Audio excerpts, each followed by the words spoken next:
Hello and welcome. It's TPK Tuesday. Hello, everybody. Hello, Cody, Rat, Goldthorn, Zebus, Enemy, Sensei, Heavy, Anubis, Senju, Bilbo, Tatsuya. Hello, everybody. Hope you guys are having a fantastic Tuesday.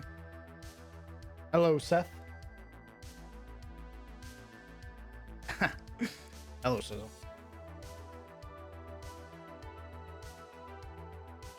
Ah, Seth, thank you very much for the 3 months, brother. Incredibly kind of you. I hope you enjoy your new crown.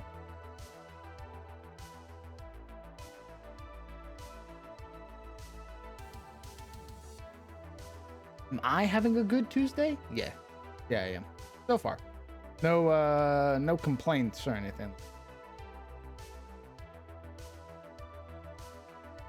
Today's gonna be real simple. We're gonna try to make a fishing hamlet, which is something I don't think I've ever done before. So it's gonna be like a little village, nothing too big, but it is a place south of Elions, which is a place that if I were to run a game, it's a place that players can visit.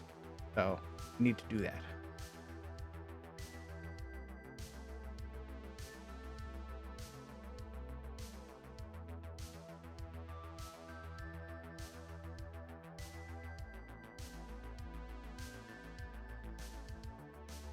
Just had some bomb-ass Mexican food. Oh, that sounds amazing.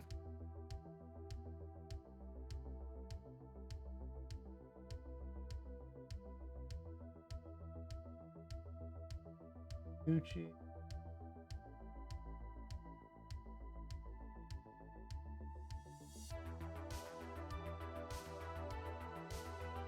All right. So yeah, we're gonna work on the fishing hamlet, or try to make a fishing hamlet, and then we're probably, if there's enough time, we're probably gonna work on another town that I have called Anders Hill. It's an older map. I haven't touched it in a very long time, but it definitely could use like a spruce up. So we're gonna make it all nice and pretty. And then I have another town called Irwood. And Irwood is sort of a little south of that place. Very big on like logging and farming place, but it's ran by a sort of a Deacon Yalderman. So, interesting individual. Be able to transition over. Pop open and that. Perfect. Do that. Very good.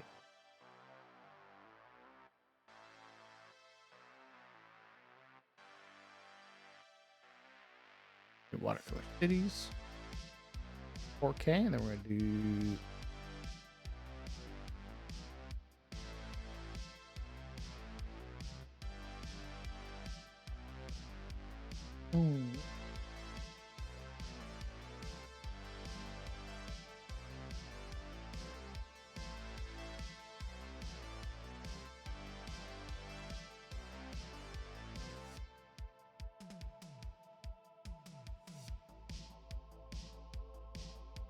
okay. I also went to the store and got some Sour Patch Kids. Oh shit. That also sounds really good.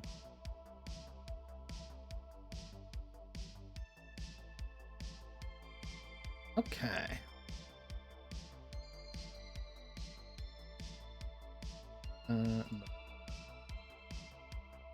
Village. I'm thinking we're gonna probably have it at an angle. So we're gonna probably do something like this.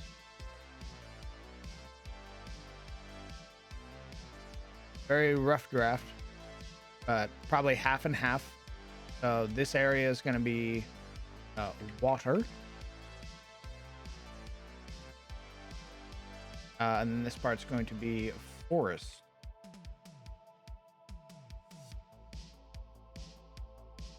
What's your favorite part about DMing / world building? Ooh, I like God, what is my favorite part? There's something to be said about I really enjoy the stories that are told. Not even my own story, just the stories that are told by players who come into the world.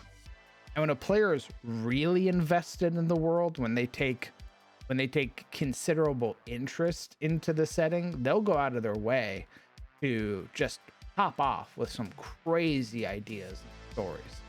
And I think that's what I like the most.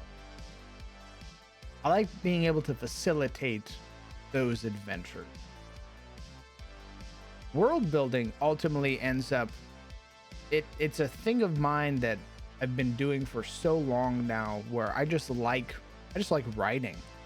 A lot of the things that I write are very frivolous because it's mostly for me.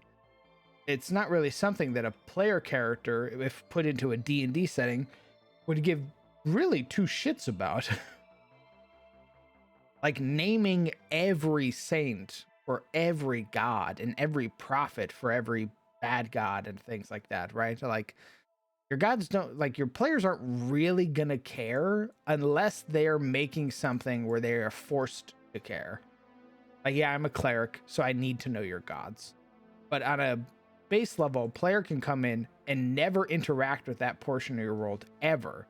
So you could have a whole 2-year-long adventure where your players never touch this one thing that you were super invested in making.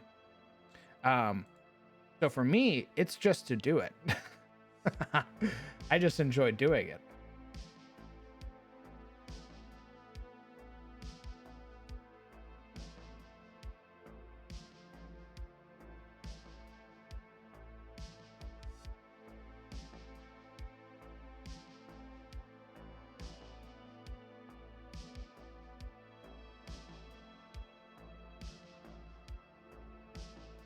I had a sucky day. One of my players has to leave, but mentioned they'd be able to come back. So I have to put my game on hiatus until they return. Ooh. So here's the thing. Do you have to put your game on hiatus? Would the player understand if you were like, hey, we're going to keep running the game? Because if it's one person not getting D&D versus like 6 people not getting D.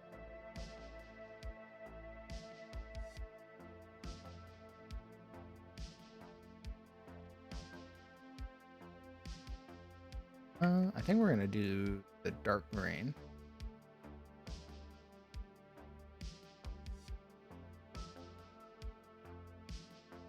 Yeah, I would definitely talk to your players because I've been in that same situation, Skull.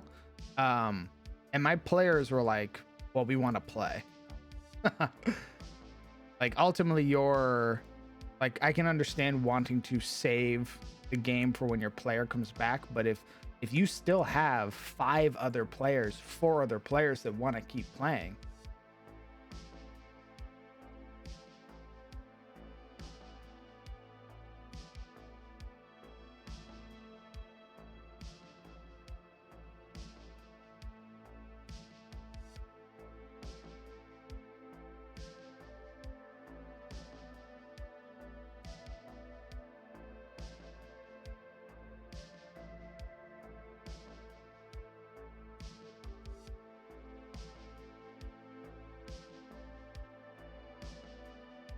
What's going on, Hale?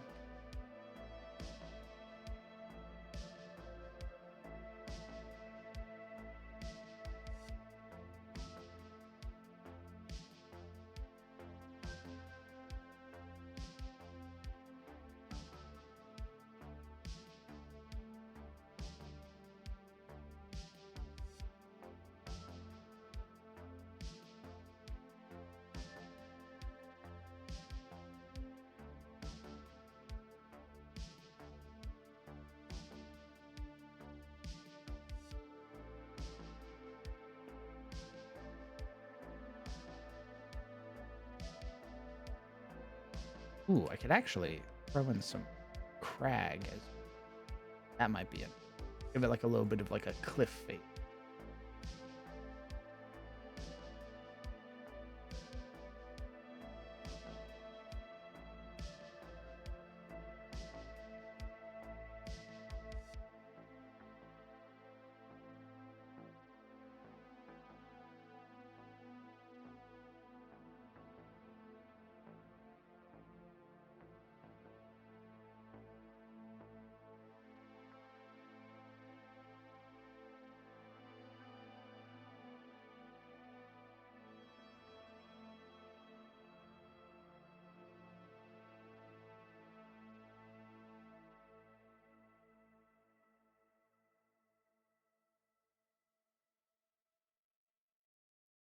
Yeah, because then I can have like a beach line, sort of like follow this. So it's more like what? And then this is like a cliff. And this area is a cliff to sort of show that difference in elevation. Or I could do another game with the players I have. I've always wanted to run an area called the Zercano Coast. An area in my world, very Spaniard lifestyle. Also a thing.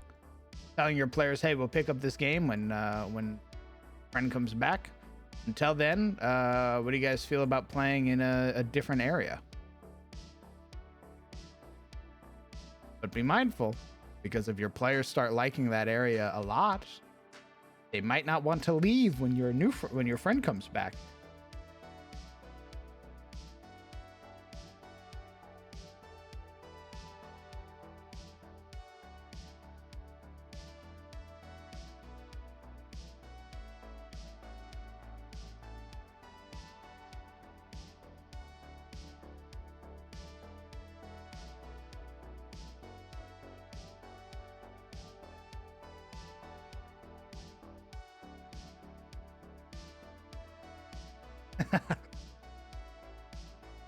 Just some food for thought.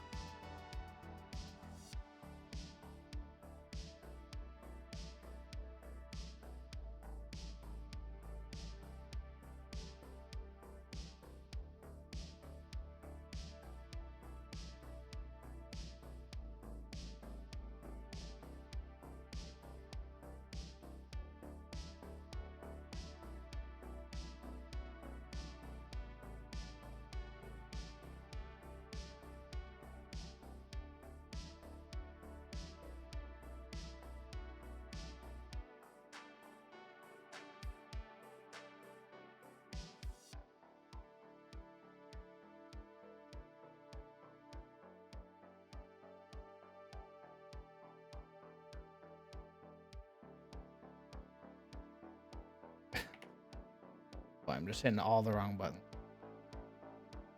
There we go.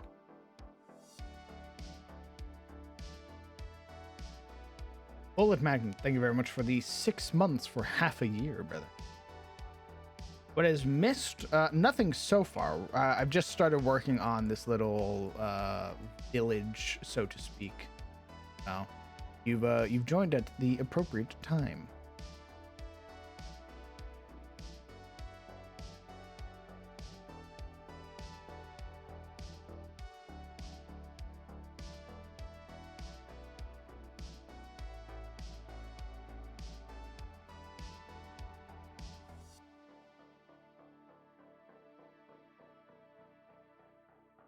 That hamlet gonna be right in tsunami range. Yep. Correct.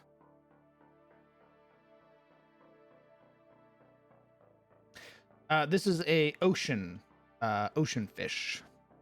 They are on the southern Gulf. So here, I'll show you where they're located.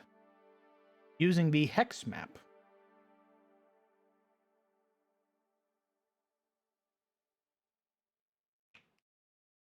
Because I've sort of moved everything around in this new area. So, you have Eliant here. You have the Arams Ferry here. South of it, right here, is this fishing town. Why? This area right here is where we're going to do it. And they are fishing out of the Gulf.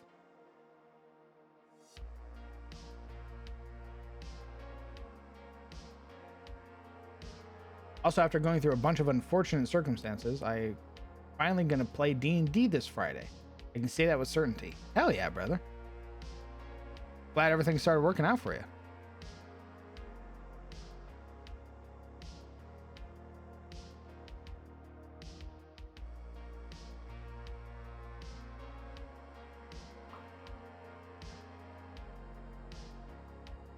Let's go.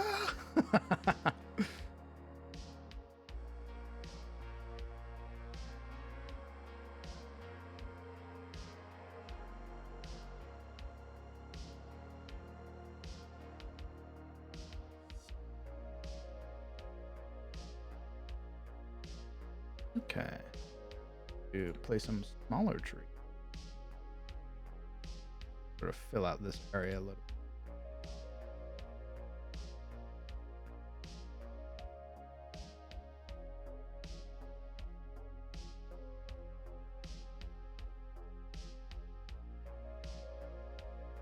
Enjoy the brain cramps.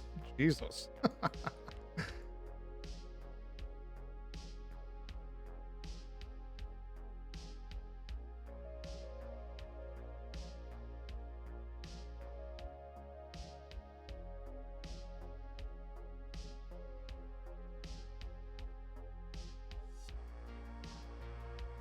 Wait a minute.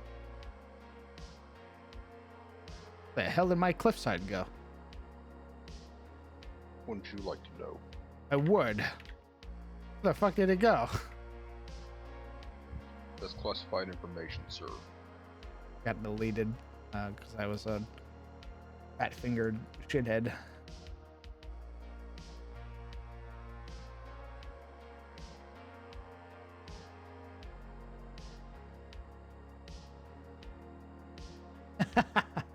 Correct, Hale. Correct.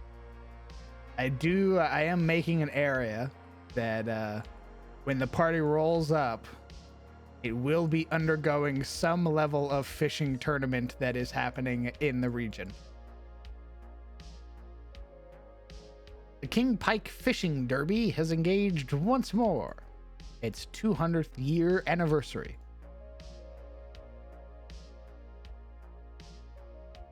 I want you to know that when I did that, the King Pike Fishing Derby in Dawn of Andor Lure, one of our players, Kieran, or Necro's sister, got shirts made for everybody about the annual King Pike Fishing Derby.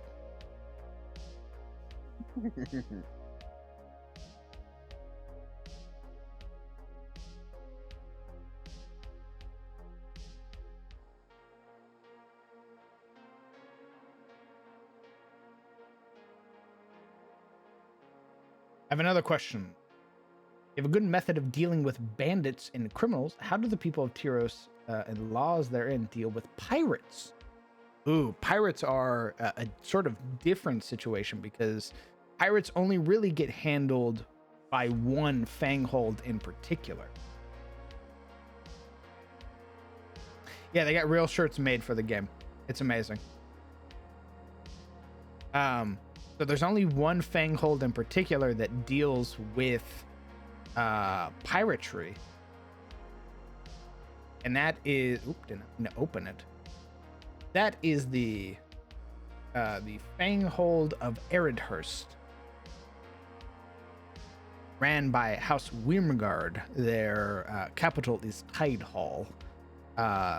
They have a sort of interesting take on piracy. If you're a pirate and you get caught by them, it doesn't matter if you're a part of a crew, if you're there by force, you're gonna serve time. Depending on the notoriety of you, you're probably gonna get hung. Or if you have left such an impression, you might be given an opportunity to serve as a privateer.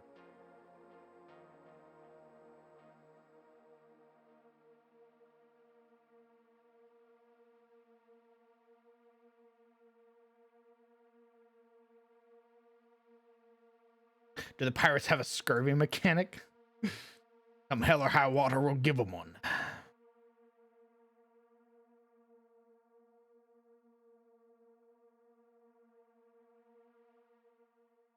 Pirates are, at least the particular pirates that exist right now, they serve the former king of Eridhurst, the former pirate king. And they're none too pleased with the High Lord's house, and they actively seek out Wyrmgard, like Wyrmgard sailors. So in terms of like what they are, these particular pirates in the Morning Sea are evil. They are part of the Vigar. Hey, Jub. Ah, Jory. Much appreciated, brother. Thank you for the raid.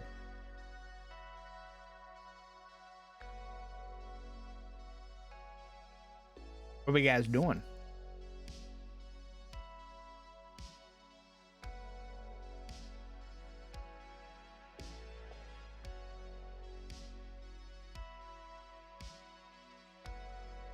And grab all the troops. I give them a shadow because weren't.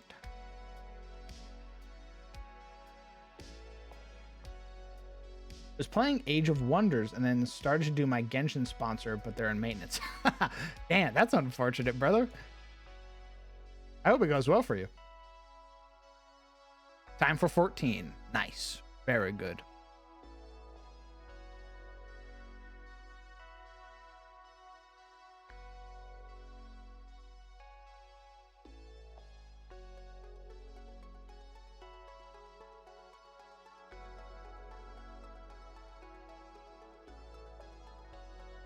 Okay. All right. We are going to fill in the ground just so I have something better to look at than this weird, like, green texture. It's like fucking with my eyes.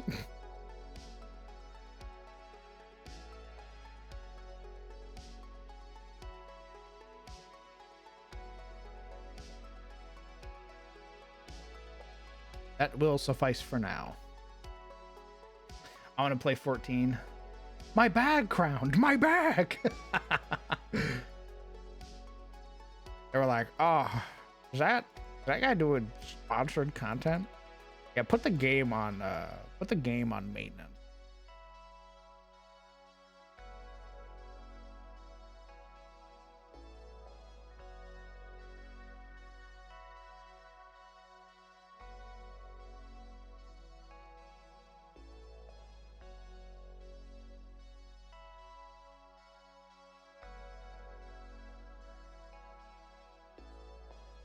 We're just gonna hit it with a real generic water texture, nothing too crazy, just to fill out the background.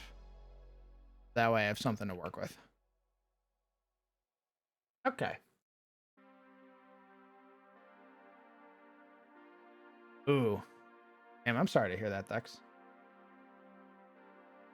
I hope we get to play it because 14 is one of my favorite games. Yeah, the graphics are getting updated next expansion. That is incredibly unfortunate.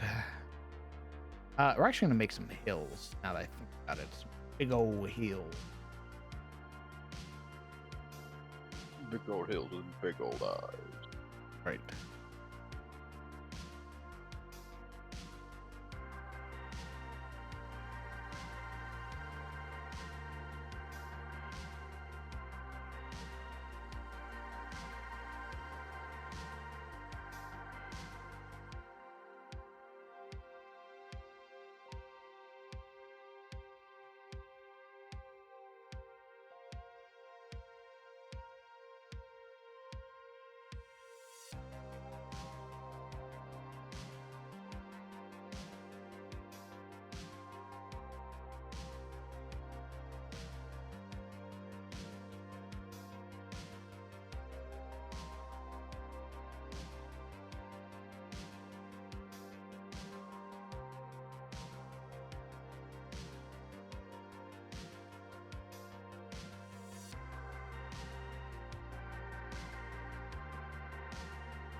I'll put the hill over.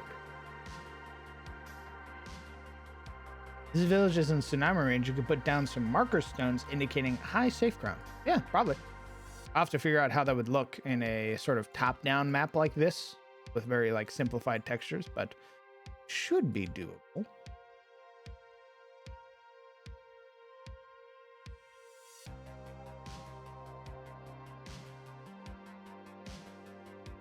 Kraken warnings, perhaps? Nah, Krakens wouldn't be coming this close to shore. No, more likely you're gonna run into things like Marrows and Sahagin. Those are probably the threats that people have to contend with here in the fishing village.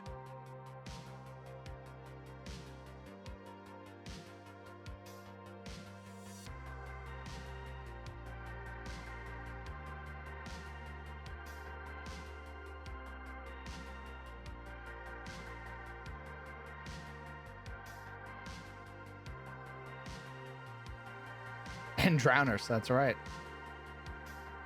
The drowners are also probably something they'd have to contend with.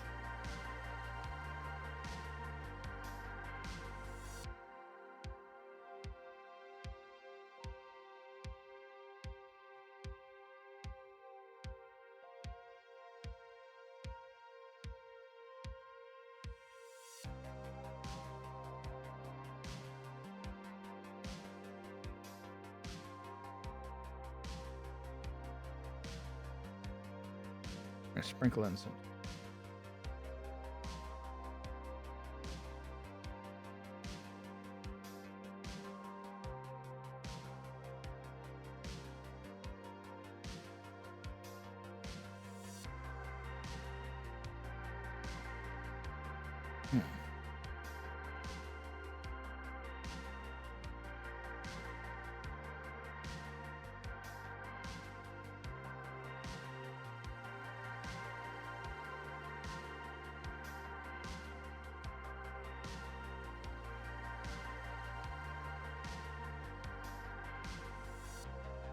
I really want to run a pirate game at Adis, one where they don't do any huge action. That would be a choice for them.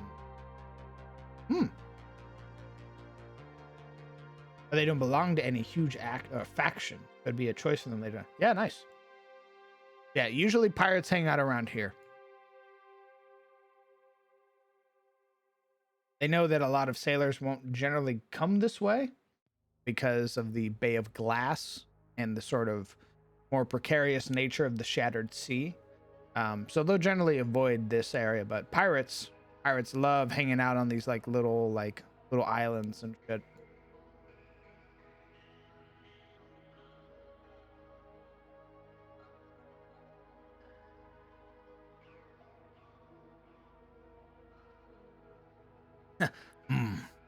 Downers got him. Dabs.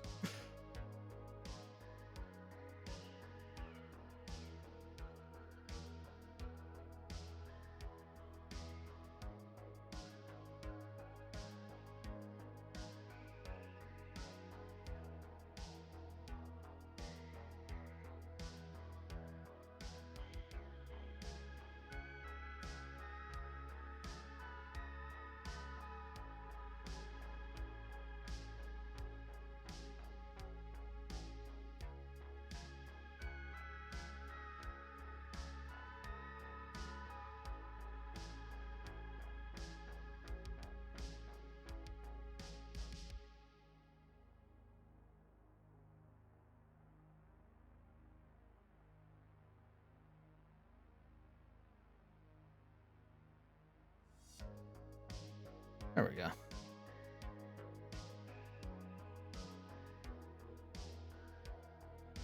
Five.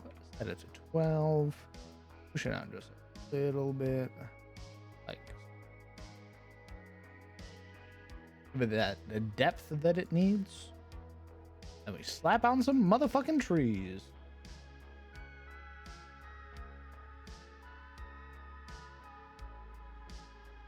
We're gonna sprinkle some trees out.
They'll join the fight. They'll join the fight. Ali as well. After he kills a bandit, our warlock fires an eldritch blast at the target in their DMs. After seeing your teammate fire that magic, the knight smiles and gives him a big homelander, and the boys look.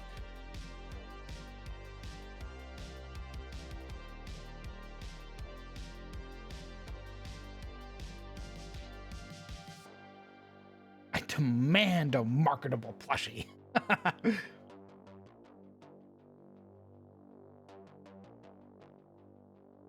XCP2 for Model 1. Yeah. I mean, I've talked about my idea for like a bear model.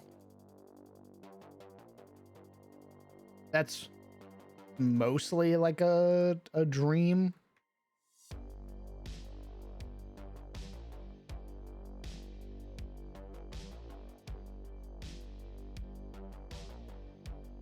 Rogue energy shaker. The way we get a rogue energy shaker is by selling more rogue. Use code crown for 20% off. That's how we get a rogue shaker, baby.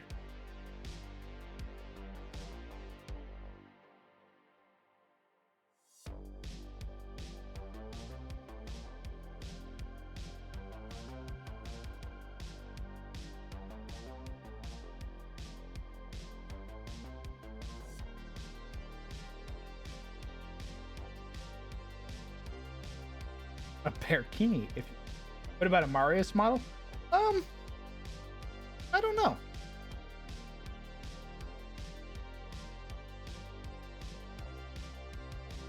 Oh Jesus, Varus.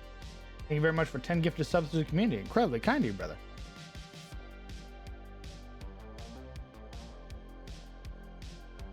If you got a gifted sub, be sure to say thank you. I appreciate it, my man. I wish you could use 2 or more support codes. Yeah, that's usually how it would be. I share a lot of my community with like other streamers, right? Like Momo, for example. So it's not uncommon for people to be like, "Oh, I already bought Rogue, because I used Momo's crown or code." I'm like, "Oh yeah, that makes sense."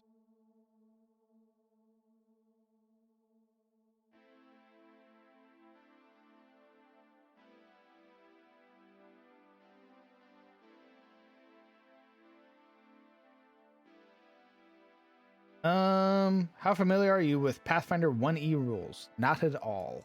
Pathfinder has some pretty cool shit in it though, that I do know.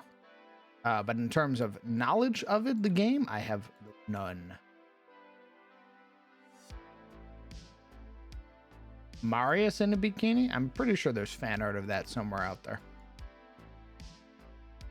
If nothing else, there's Marius in a dress.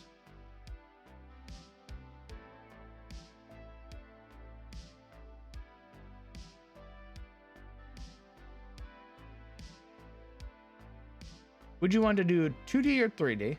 If you did the bear and grizzly, black or polar? Probably black bear. Or a grizzly. Maybe even a moon bear, honestly. There's a plethora of bears to pick from. And I would want to say 3D. Just I think 3D is pretty neat. Demon bear. I mean, we could go the full rune bear route. That is very possible. And could be fun.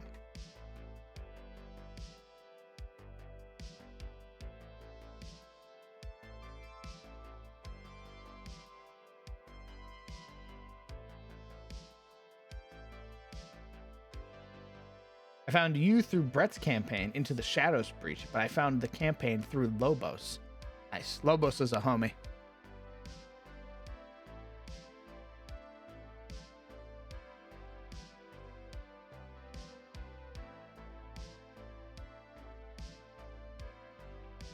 But buff bear. And the chest rune could be your crown. Yeah, that'd be sick. Found Momo as well. Nice. Where can I find the Marius in a dress image asking for a friend? I think it's still in the Discord. You would have to go to Brett's. Actually, I have it saved, I think. Let me go to my little fan art page that I got.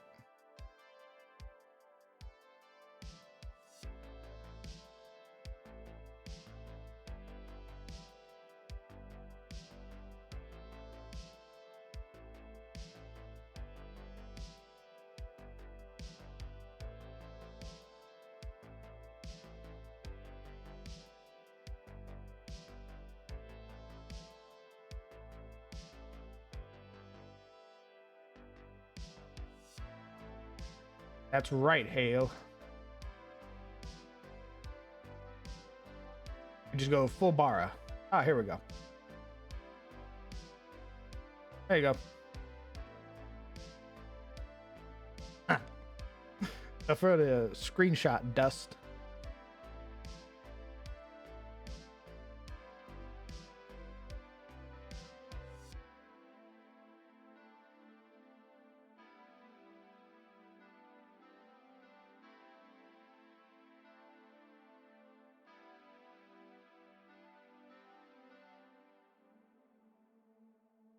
What other cute ass fan?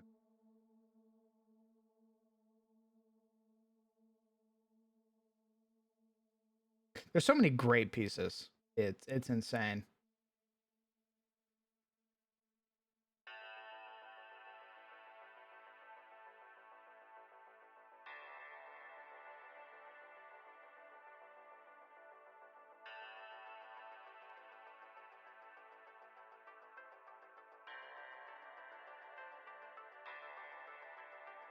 Oh, did you guys want to see what Marius was gonna look like?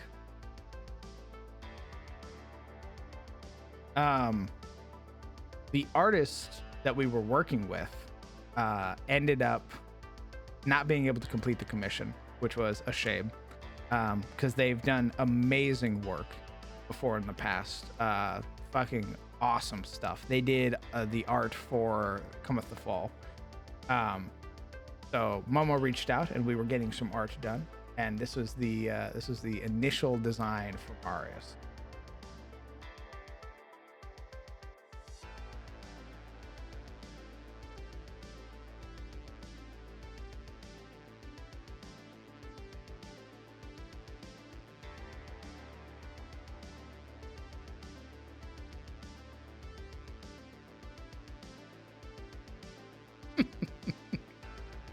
Yeah, the helmet design that I initially had, it wasn't the 3-point.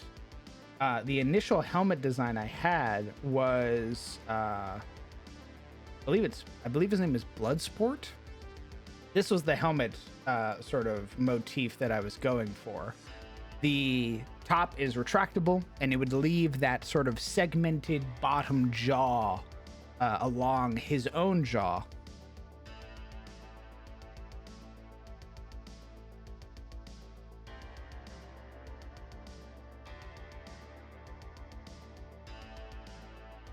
Things like this. Yeah, it's what the stealth suit ended up becoming. The overall suit was meant to be much more menacing, because I was playing up the whole idea that, like, Marius being this shadow hunter, you sort of want to strike fear into the people that use the shadows.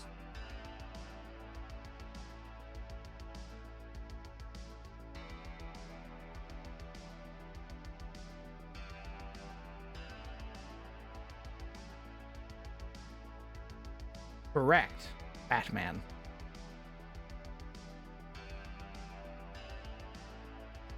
I also like visorless helmets, skeleton, where like you don't see any facial features. I think it's pretty fucking sick. Also, Marius initially was gonna have a hammer, but for a long time I toyed around with a shotgun idea. A sort of like glaive shotgun that I thought was pretty fucking cool. But eventually I settled on the hammer, the ignition hammer.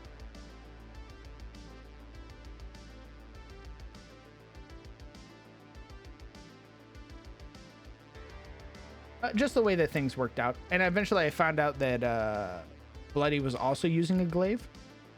So I was like, oh, well, I'll just stick with the mall then.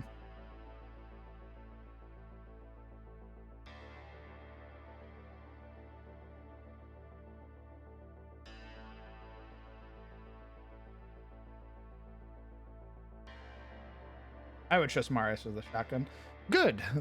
My first ever iteration of Marius was him as a paladin with a shotgun.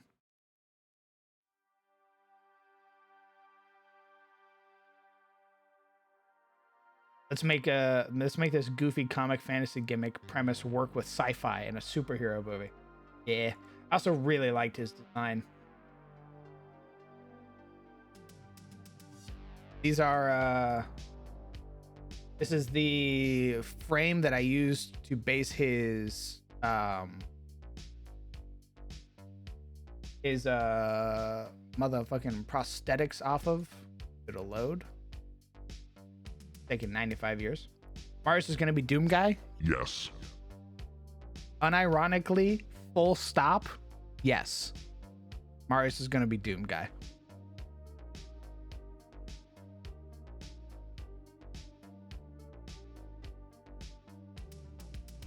There's some cute ass fan art in the meantime while it loads.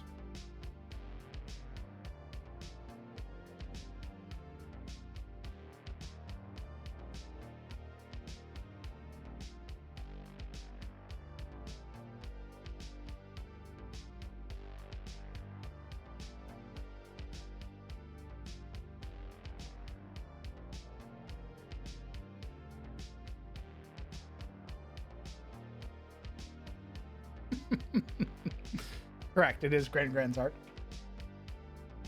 Very cute. Then he lost to a twink. Yes, he did. That is, that's Artificers in a nutshell, baby. This picture is not loading for some.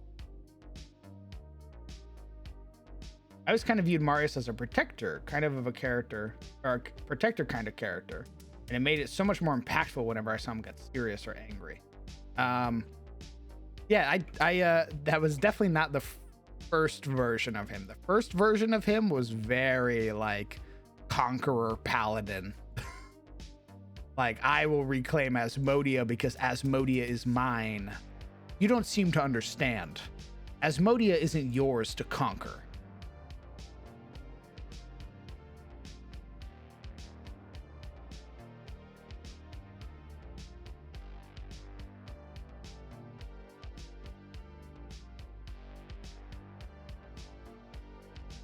See if it lets. Look at this thing is buffering. What the hell?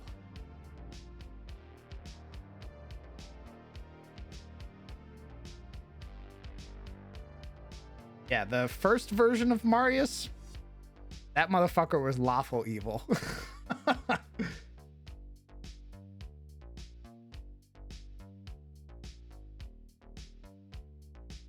But then, obviously, artist was like, hey, bunch of stuff happened, I'm not able to do the art.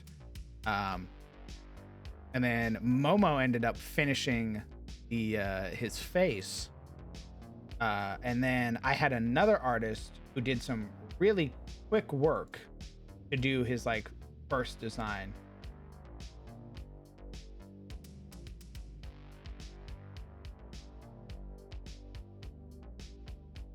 And now we have the Marius that we have now. There are still bits of that Marius in there because that is always his personality. The idea of like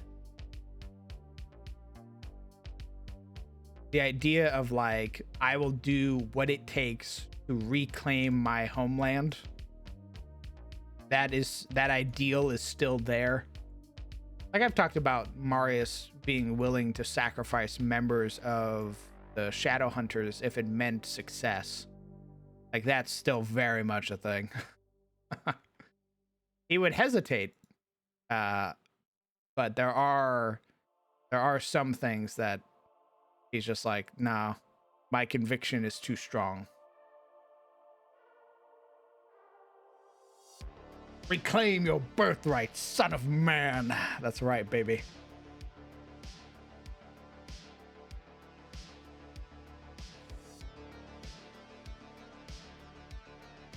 Now he's just a lawful asshole. Yeah. Yeah, Marius still has he has tendencies of being an asshole, and it shows usually with like other magic users and everything. I mean, you've basically been hearing him shit on Aldoris the entire time that he's been there. Divine Smiting with the 12 gauge is kind of based. Yes, it is.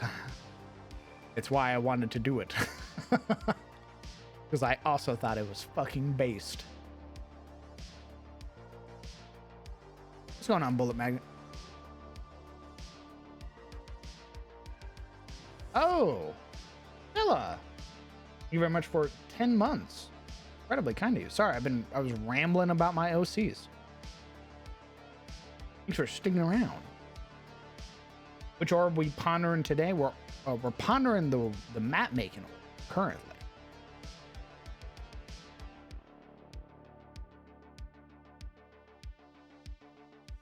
Getting slugged with the power of divine. Yeah.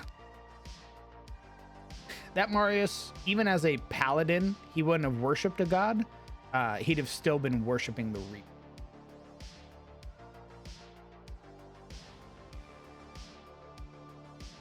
What the fuck's a Marius? It means God. Now bow.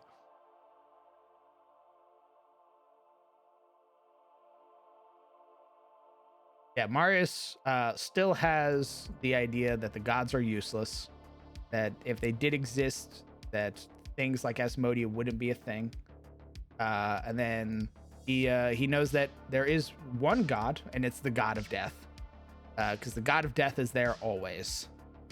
And the god of death is waiting.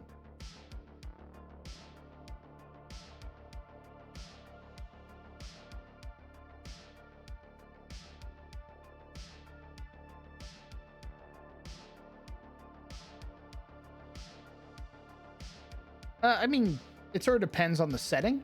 Effects. I'm pretty sure you could be a godless paladin.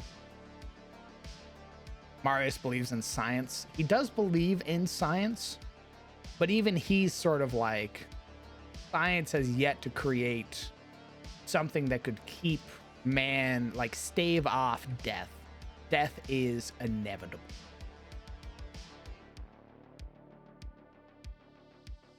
Santa denier. Yeah, I think that was more so instilled into him than of his own belief. Like being an Archmond, he probably didn't get to experience those sort of more frivolous childhood moments, especially because the reason Marius even got sent to Archmond to begin with was because he lost 2 of his limbs as a child. He's still holding out for Necromancer Marius. If pushed to the extreme, I could see it. I could see him being like, I will control the rest. You will serve. Type shit. Places his clawed prosthetic to the side of a fucking Trollgore's head and takes control of it. Very Shadow of War.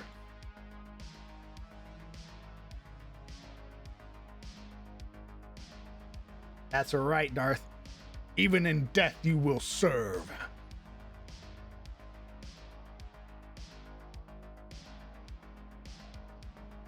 He doesn't have like a Celebrimbor in the back of his head, but I'm sure if Cheats died, he could like load her into the back of his head like Cortana. That'd be close enough.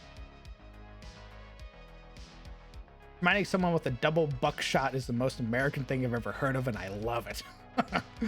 Techno Lich Arc for Marius? Probably more Mechanicus than like Necrons.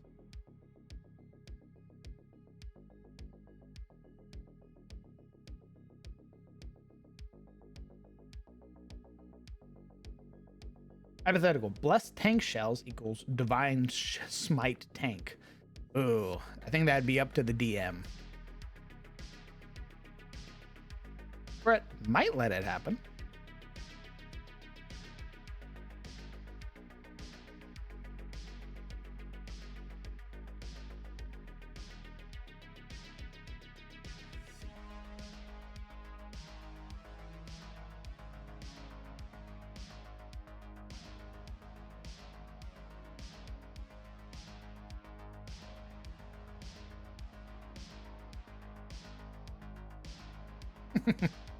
Well, again, Marius does worship technically a divine being, although maybe not divine in the same way that people would expect.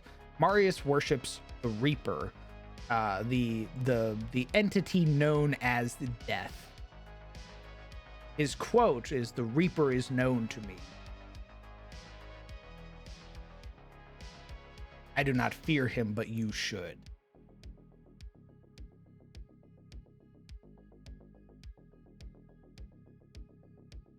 That's right, Hale. If she dies, I'm literally treating her like the Cortana data chip and just about to pull a fucking Master Chief and upload her into the back of his helmet.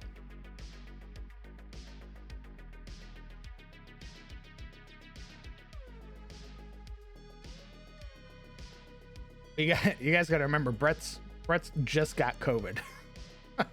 Homeboy is probably struggling right now.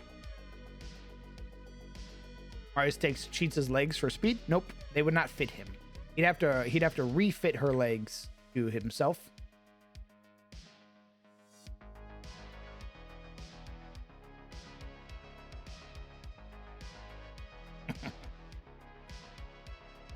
Call me Papa Nurgle, baby.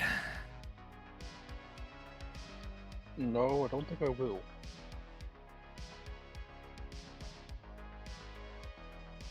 But the memes. Now, Marius has his own sort of speed enhancers, which I can take now. It's called Astralon's Stride. And it's sort of the thing I have planned for when Marius needs to go sicko mode fast. What's probably more likely is I'm gonna eventually try to get a fucking armored core for Marius.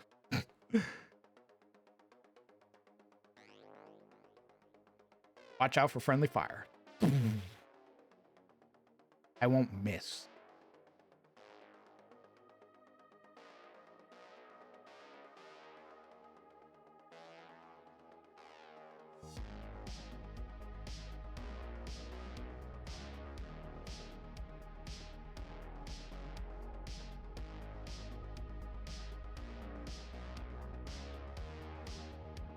Have you seen the Lance RPG? I haven't, but I've heard good things about it. Like, I don't know anything about it. I just know people who have played it talk very highly about it.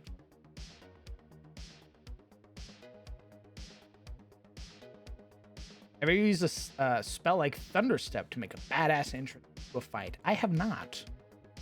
Usually because I'm pretty low on initiative.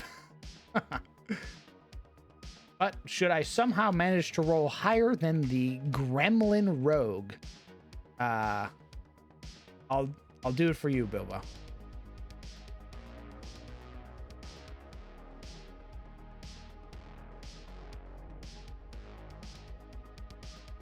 Marius in an AC would be sick as hell. I agree.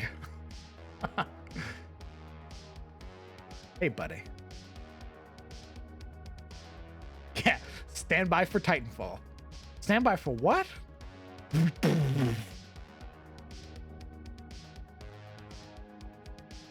There's so many good like mech inspirations that it's such a hard choice. Is Titanfall? Great. Titanfall has so many amazing mechs in it. And then you have Armored Core. Armored Core has fantastic designs, unique guns, all that fun stuff. Getting the E from Mario.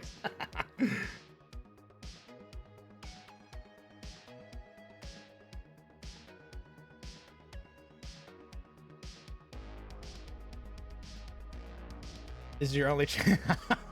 Yeah, let me pray on Brett's sickness to be like, hey, give me Gundam. It does have a splash radius. You are correct. I would need to do it generally just on the enemies and not around anybody else.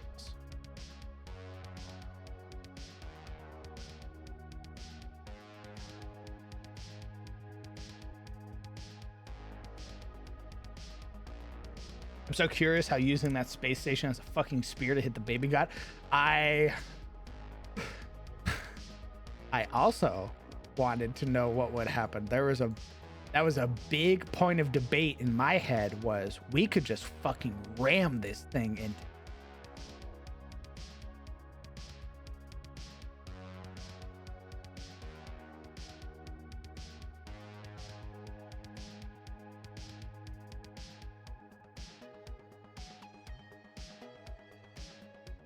You think Marius would go as far as to merge with his technology to a point similar to AC pilots or tech priests?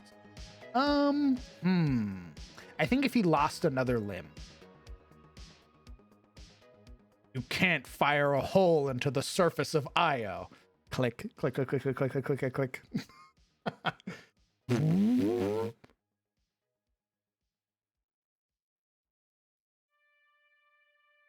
BFG 2000 firing. Yeah, I think if he lost another limb, he might start being like, the weakness of flesh.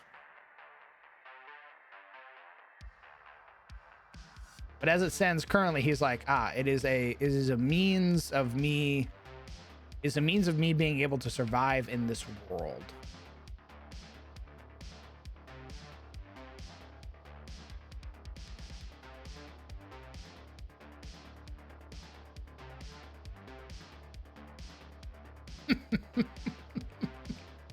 So, another thing.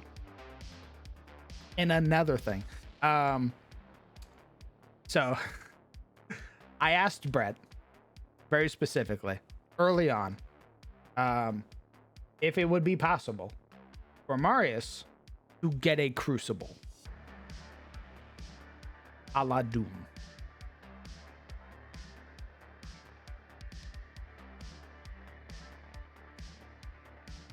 I did ask him.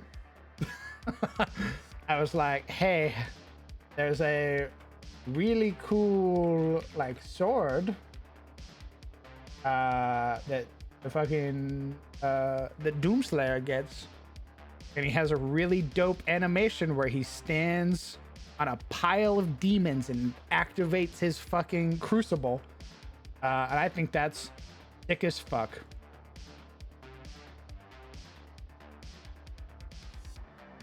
Let's see if I can knock that shit in here. Oh. Stand by, hold on. Bye. Man, this is a lame ass website.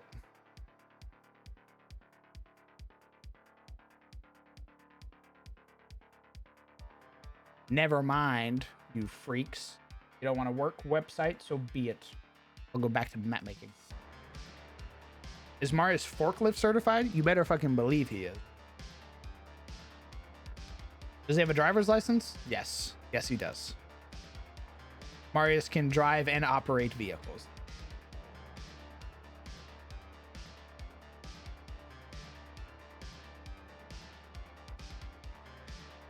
Need to spec him to... Well, yeah, the initial idea when I brought that up, Legion, was that he was going to be a paladin, not an artificer. He was going to be a motherfucking paladin.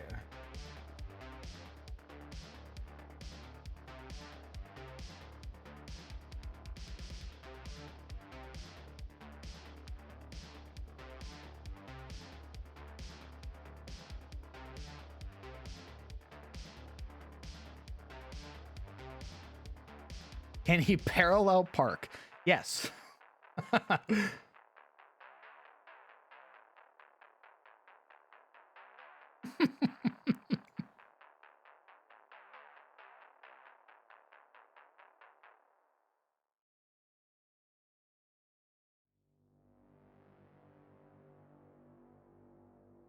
Can he solve the trolley problem? Yes, he can.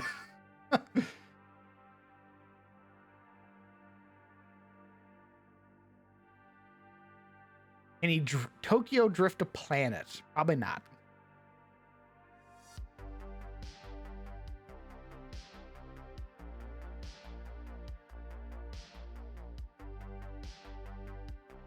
No, I don't think they can.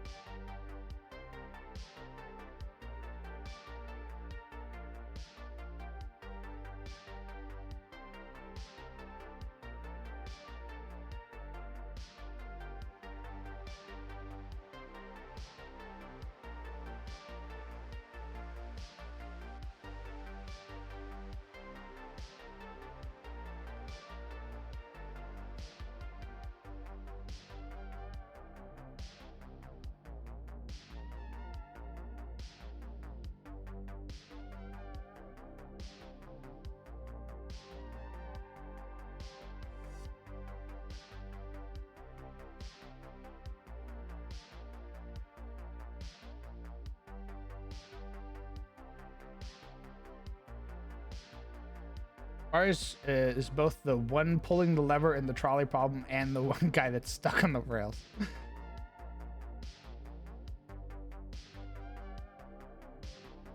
Ooh.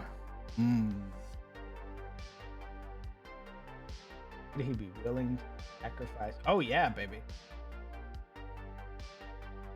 What's the oh god, what's the core from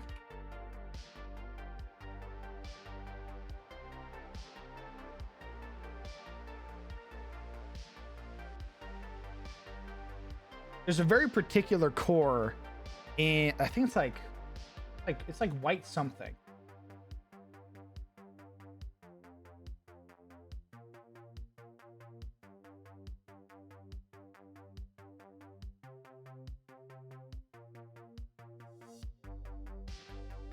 White glint. There's a very like famous like armored core that exists. It's called White Glint, and it has a really dope design.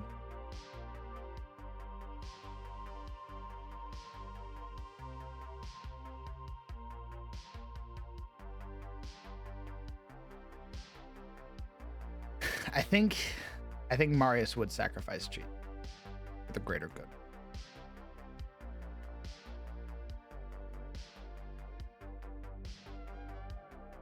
I think he would hesitate, but I think he would ultimately.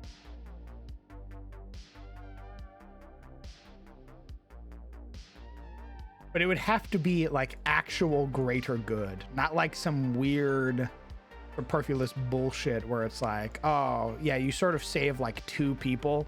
No, he's not gonna do that. If it's like kill cheats to save Asmodia, yeah, he'll do it.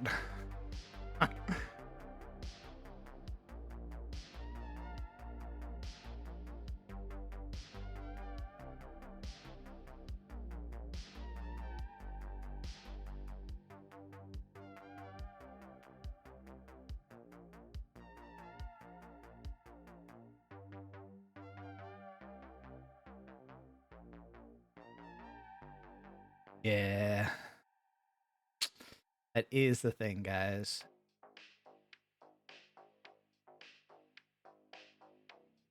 Like, he cares for her very deeply. Cares for her a lot. However, no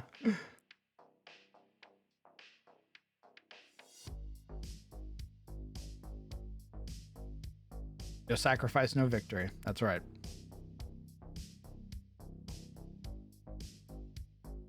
What if it's a kill cheats to? He would need to be shown that gods are real, is the issue.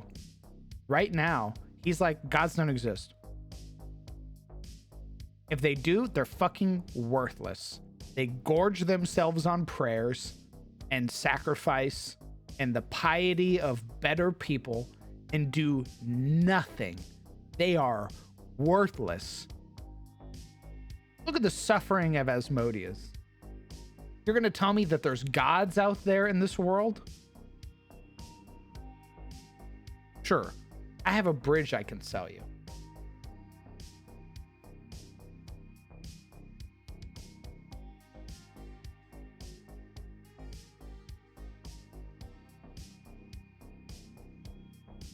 That's real. That's the thing, Mathis. The fucked up baby, that's real. Show me where the gods are.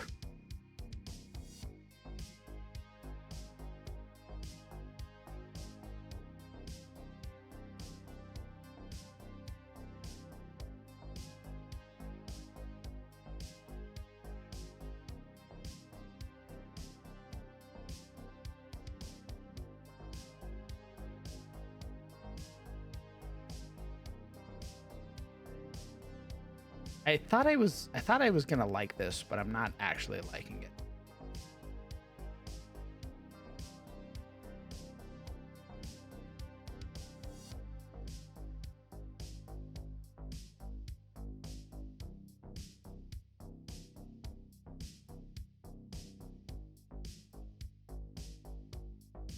Is that how atheism would work in a fantasy setting? Sounds like bait. I part of it is bait because I know Summer and Mario or Summer and Momo both play gods. But in Marius's defense, he literally has seen the suffering of Asmodeans, and he's like, you can't fucking tell me God is real. You cannot tell me God is real and then point at those starving children and say, yeah, oops, guess you were born on the wrong fucking side of the world.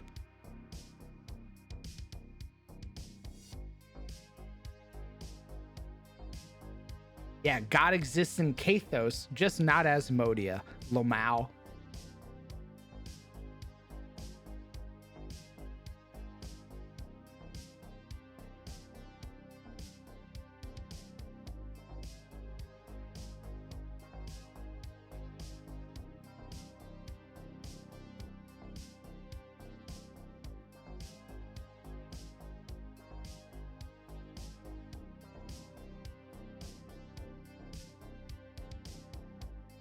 Oh, but Marius, they're locked away.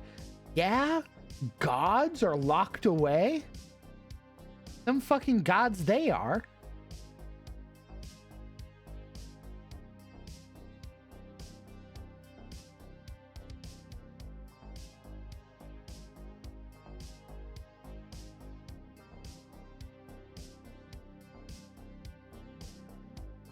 One of my RP characters lost his best friend in the next session of RP. He coded an AI with his personality, just like Cortana. Nice. Marius, if there's a god, either all are good, or all either they're all good or all powerful. They can't be both, from what I've experienced. Yep. Or mangroves, trees in the waters. Not really know yet. I haven't really found a design that I'm really fucking with. Is the issue.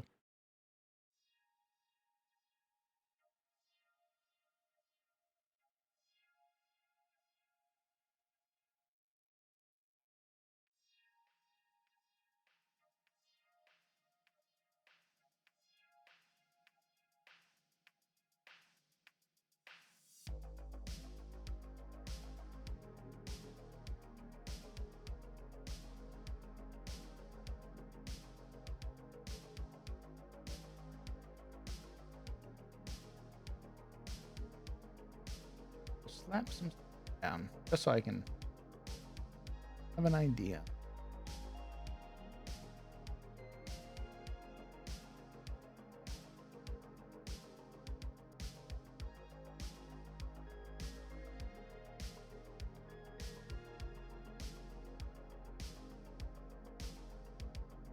Reminds me something a coworker said once: if God is our father, he's absentee at best and abusive at worst. Yeah. Yeah.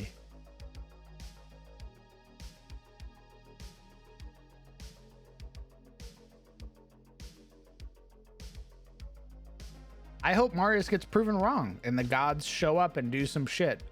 But what's probably going to happen is it's going to be man that thwarts Cosmotara, and the gods are once again worthless, as they've always been and will continue to be.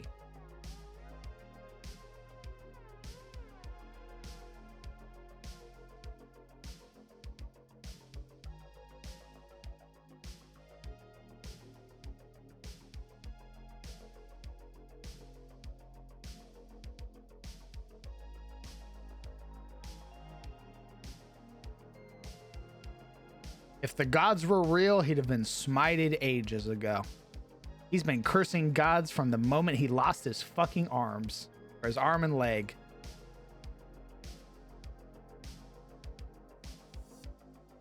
You did this to me!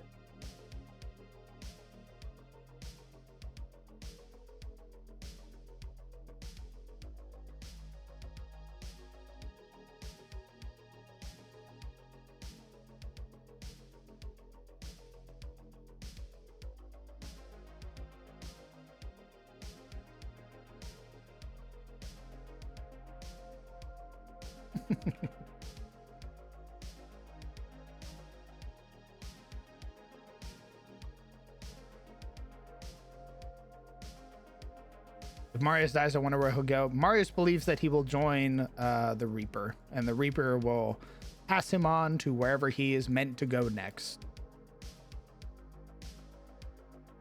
Because, unlike the gods, Marius knows that death is real.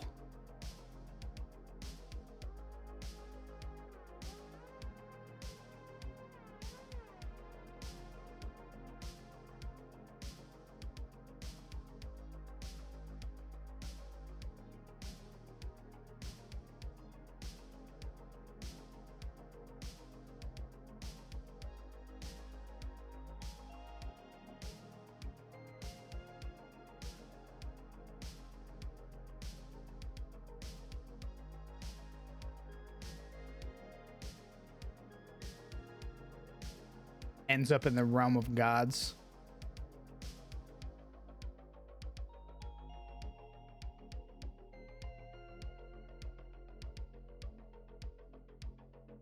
Names it the Scythe. That's not bad. That's not half bad at all. I think he'd be fucking livid if he woke up in like the realm of the gods. Heaven forbid the fucking realm of the gods has like decadence and shit like that. Like some like, ooh, it's all splendor and nice, and ooh, it's all peaceful and calm. He would I don't think I could describe his rage well enough.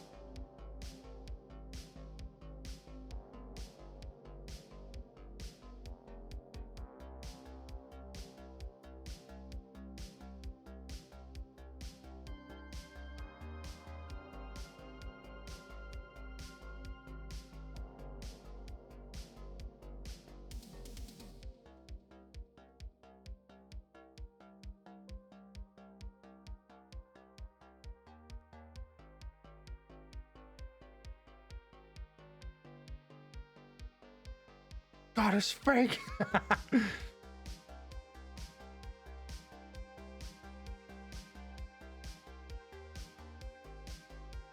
If I told you I'm a Christian man. Everybody is welcome. There's no judgment on actual like theology. Like like the actual practices of religion. Not at all what I am referencing. I am referencing purely the world of Io. Every religion is welcome here.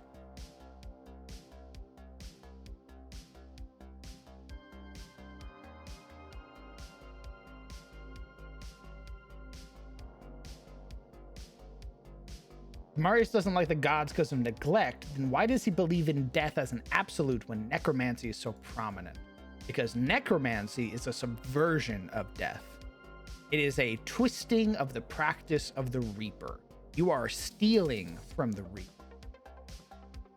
He doesn't believe that the Reaper is doing it. He believes that the Reaper is being wronged. And when you steal a body, steal a corpse, a soul, what have you, you are taking from the Reaper, and as such deserve punishment.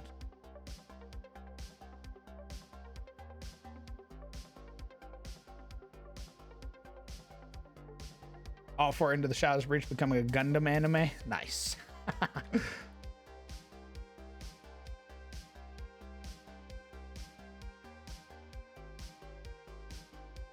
I need to do it tastefully so I don't throw the other players in, like, through a loop. I already feel bad being the sci-fi man in their fantasy hunting demons game.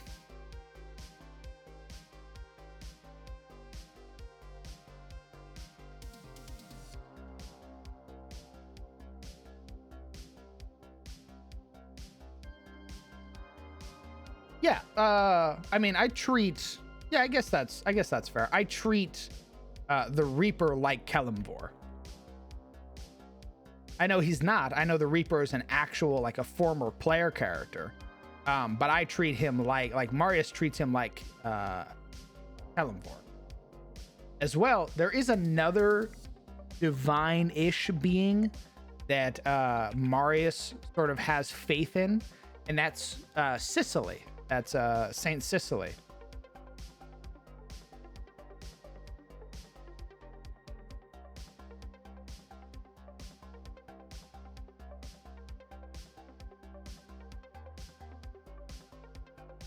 I'm fucking dying. Ooh. What's up, Why are you brother? doing that? I've come from the grave for my vengeance. Taking out on the wrong person. It was the person who beat you at magic who gave it to you. Bastard. Actually, I've been trying to deduce like where I could have gotten it from. And the thing is that if I got COVID from the people upstairs, then they would also have COVID. Well, one of them could be asymptomatic. That's how True. the house got it. The person who came True. didn't even know he had it, and then we all got sick. And he was like, I'm fine. True, and they did go to a bar. The alternative was that I got it from the gym. Ooh, also very likely. Yeah. How early do they clean the equipment? Pretty regularly. I mean, it's Planet Fitness. They're pretty good about keeping stuff clean.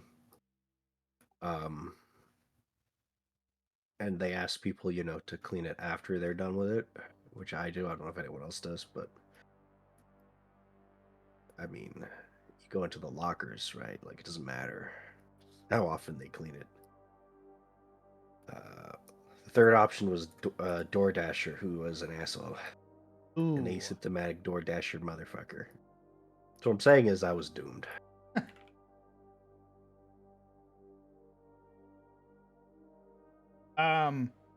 Yes, Mathis, it is actually like a theological thing with Marius. It's not just that it's not just like out of character shit. It's quite literally that in Marius's beliefs, Hellebore is committing a grave sin. He is stealing from the Reaper. That whole fucking family is. Cicely, as in Summer's character? Yes. I was told that Cicely became a saint for the Shadowhunters. I was like, oh, well, that's an individual that Marius can believe in because they were tangible. Now it's more so like their ideals are left over, and that's what Marius believes in. He doesn't believe that Cicely still exists, but Cicely's their sort of virtues is more what Marius is about. What if Marius had to steal from the Reaper? What would he do? Ooh. If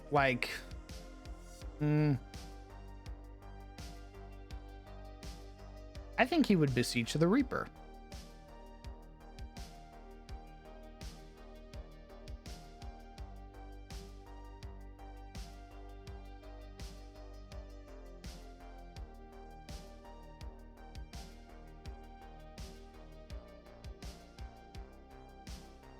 I'm making out. He was just so cute, though.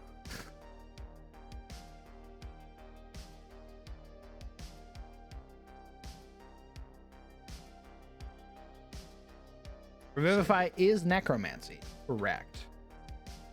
He said, "Here's your Wendy's," and I said, "Wendy's nuts," and then I knew I had him.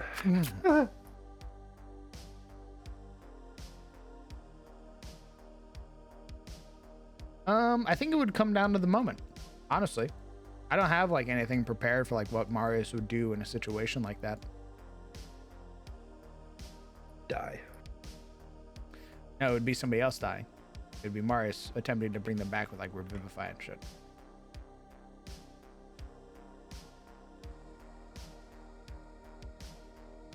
It's not necromancy if they have been on the floor for 5 minutes. It's different. Well, I think Marius would also treat it okay, they're dead. What I'm going to do now is I cast this spell with the intent of it is the Reaper's judgment. If the Reaper determined that they are gone, too long has passed, then so be it. They are dead. If the Reaper approves sending them back into my arms, then that means that they were not too far gone, and I am not taking from the Reaper themselves approved. Because that's the thing. it has a time frame. Necromancy, the stuff that animates dead, doesn't really have like time frames like that. Like a person can just walk up to a pile of bones, regardless of how long it's been there, and animate it into some fucked up cadaver. Revivify, resurrection, all that things, they have a time frame that you have to stick within. And even then, if I attempt to cast true resurrection on a person, thousands of years later, the spirit is the one who determines if they come back or not. The spirit goes, hey, no, I like the afterlife. There's no reason for me to come back. It's been thousands of years. I've moved on. That is still the Reaper having a final say.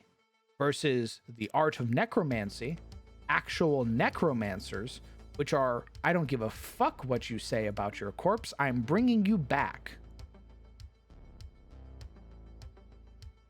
As always, the biggest virtue of it is consent. Sounds like cope. hope. How? Whatever you say. You just don't understand the necromancer necromantic denier. mindset. Yeah.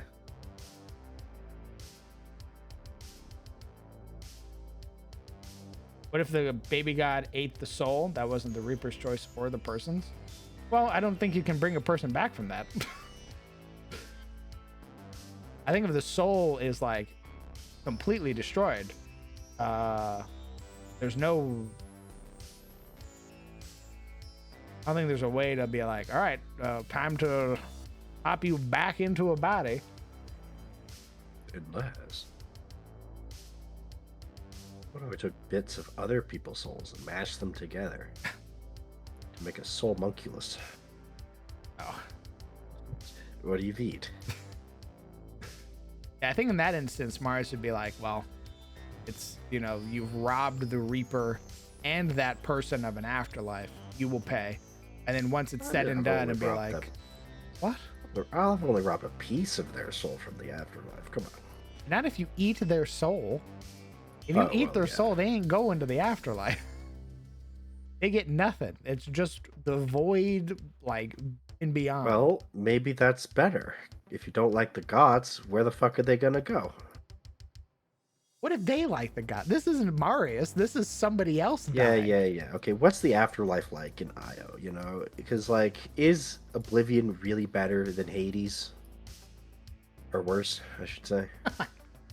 Let's consider the melancholic, depressing afterlife that the Greeks, for instance, invented, where even the greatest of heroes just end up in the same pit. And you can find Achilles right next to the peasant, with hopeless and without a future. The Greeks were very optimistic people.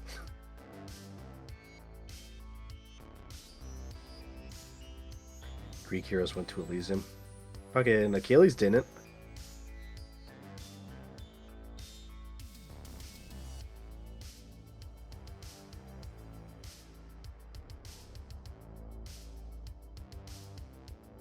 Yeah, And even third if level. they did. Third level Revivify, there is no, like, the soul has to be willing. The issue is that it has to be a minute. So bringing back people from, like, ages ago is not possible. Achilles was a raging asshole. Every hero the Greeks invented had an Achilles heel. That was their favorite thing to do. I don't think there's a singular Greek hero that was, like, just perfect in every way.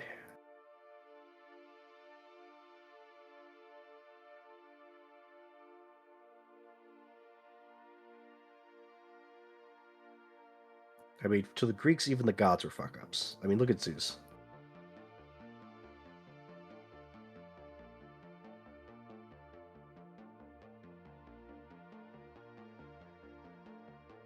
Besides, even if, like, the 1% of heroes go to super heaven and 99% of people go to limbo, is limbo better than just non-existence for those 99% of people? I say, I'm playing Demon's Advocate right now, by the way. Jesus. Go on, Remember that. get in the mouth.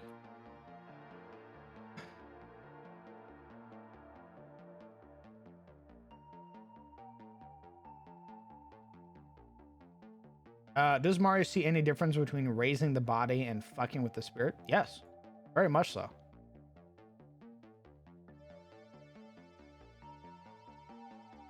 He still doesn't fuck with Restless. Like, you are condemning a body of a person who has already fallen, who has earned their rest, and are now puppeting their corpse with fucked up necrotic magic to do your evil bidding. Time to die, fucko. If I was Brett, I would make it my personal goal to make sure Marius gets a hot Revenant GF.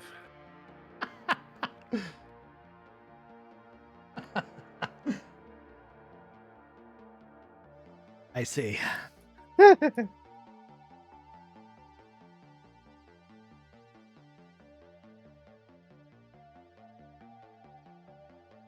Revenant in the streets, restless in the sheets. Jesus.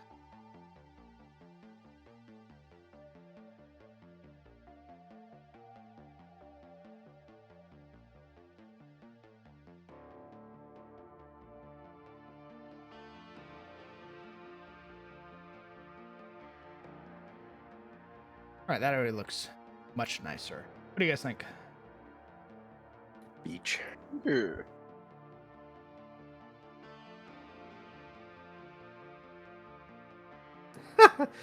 Thank you, Legion. You're doing God's work. Hey, Gren. We were showing off some of your doodles earlier.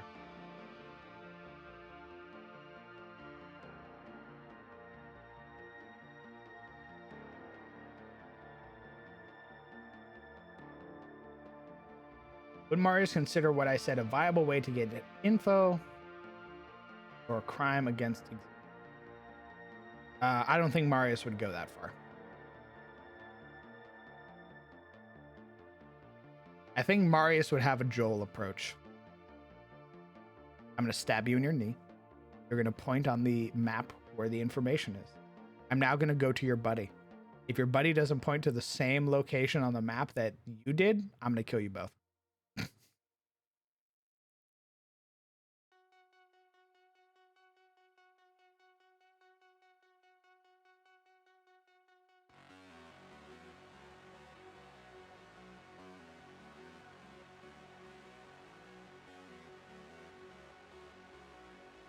Yeah, I don't think Marius would really fuck around with the whole idea of like, I'm going to bring you back. I'm going to kill you. I'm going to bring you back.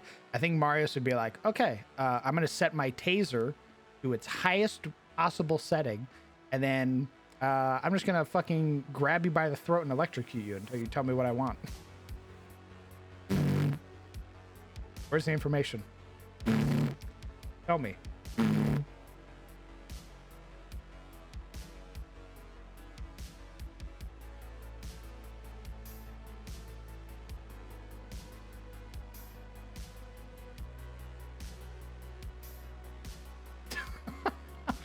What the hell is happening in chat right now?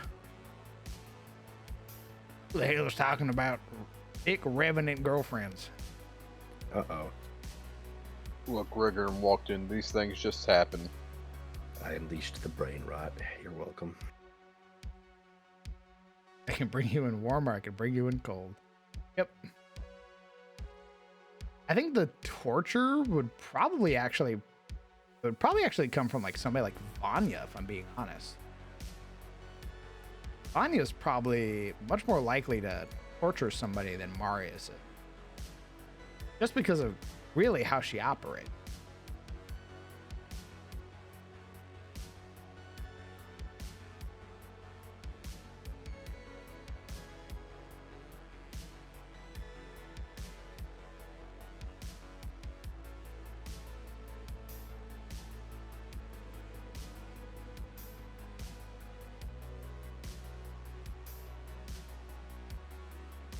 My water is empty, so I'm gonna go get some water. I'll be back.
I'm back. Oh, bro. Oh. All right.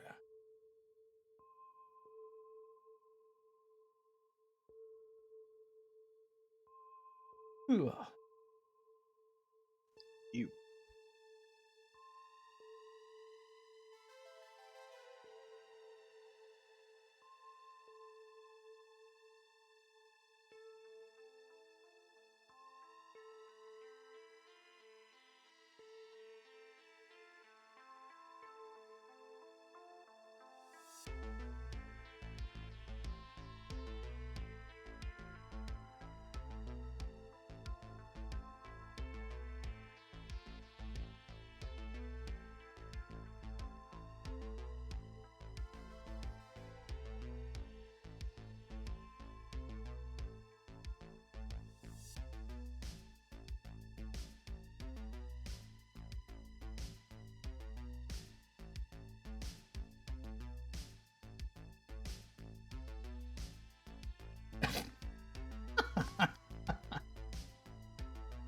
Fucking Rosley.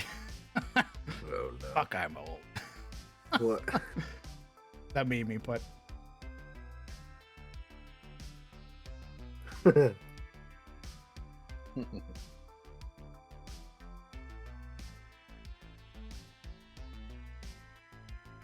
save check. There's nothing to save. So be it.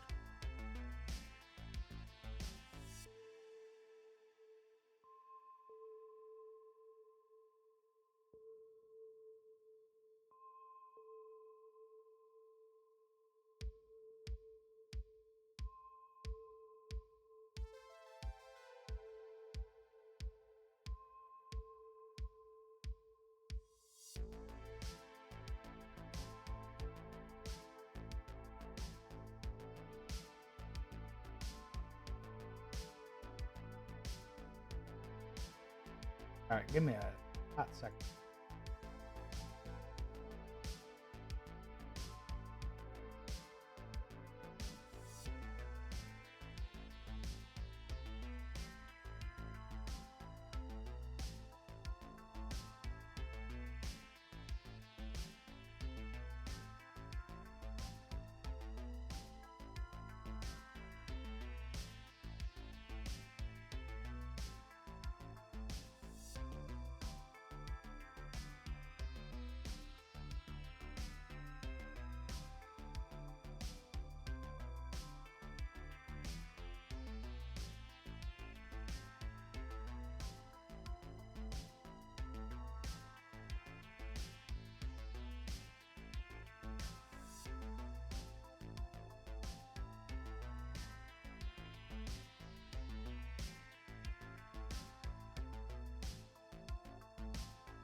Posted more doodles.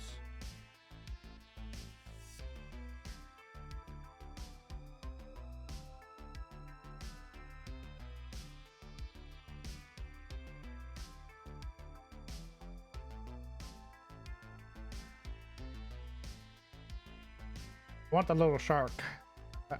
You know what? I'm adopting your little shark. Sorry, but also not.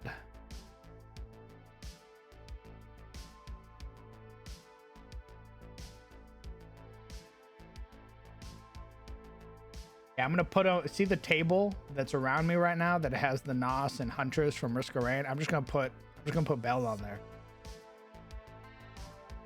The government doesn't want you to know this, but you can just take people's pets. I have 47 pets.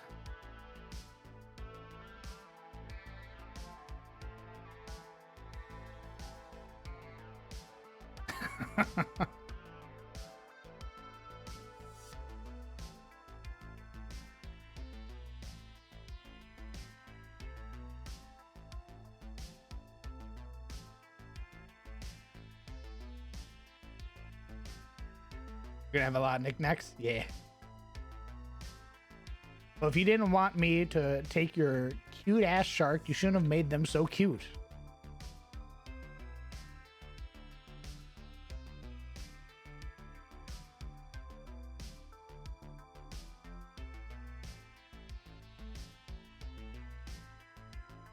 It's as simple as that.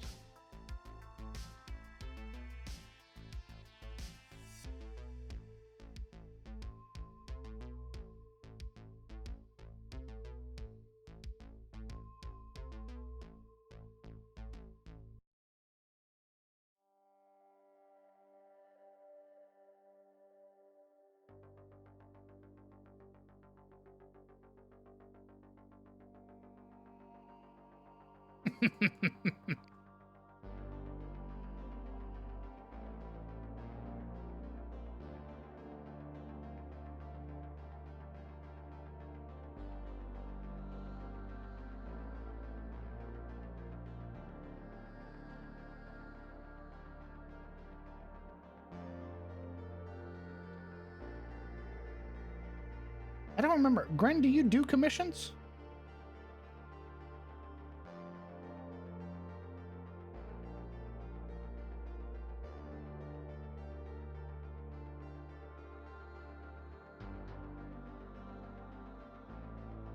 Very good.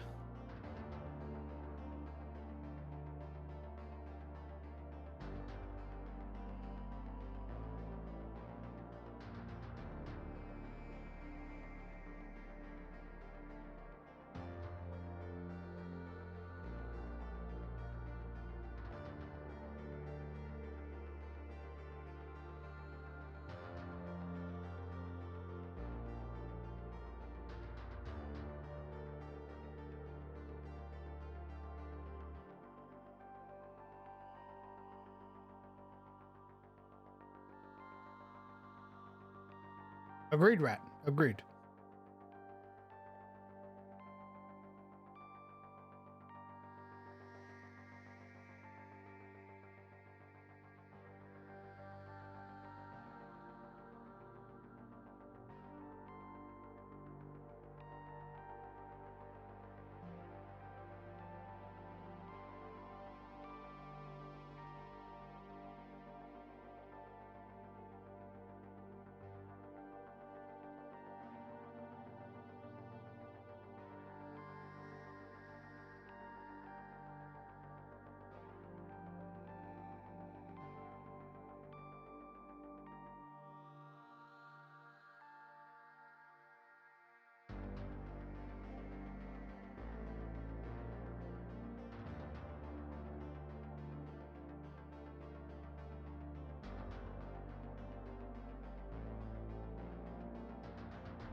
Oh, let me finish this War Thunder game.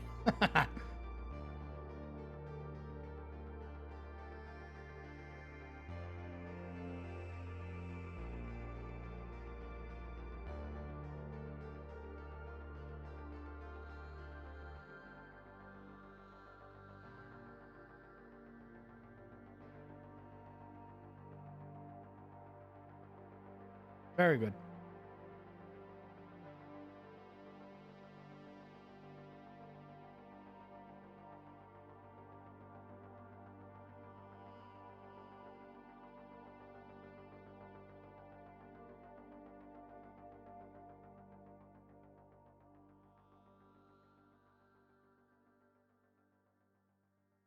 How the hell are the shadows blue?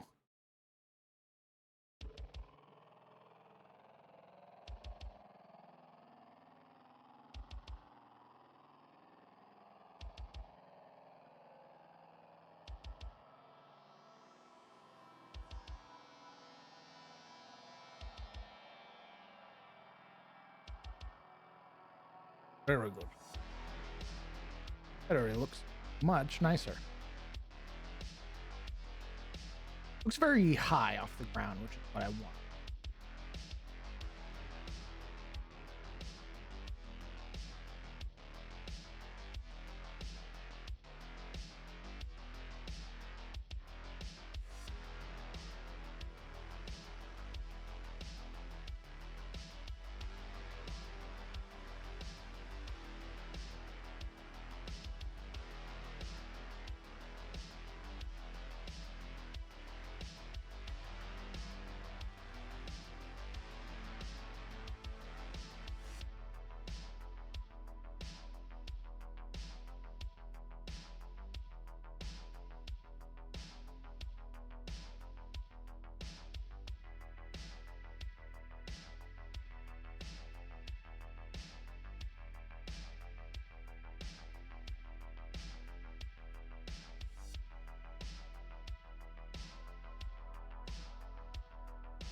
God, I always gotta double check what filters I used for the last one.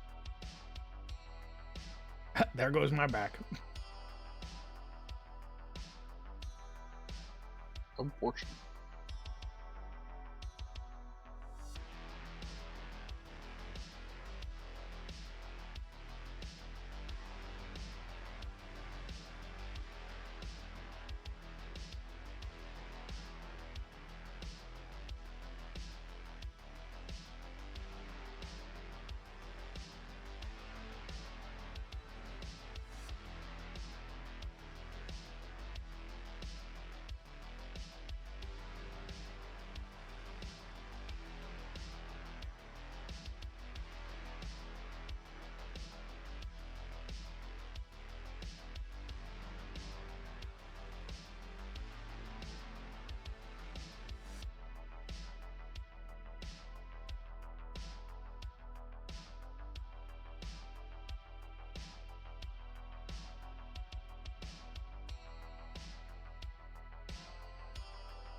Oh, no, not snow. It's to give the perception of clouds, like sun piercing through clouds.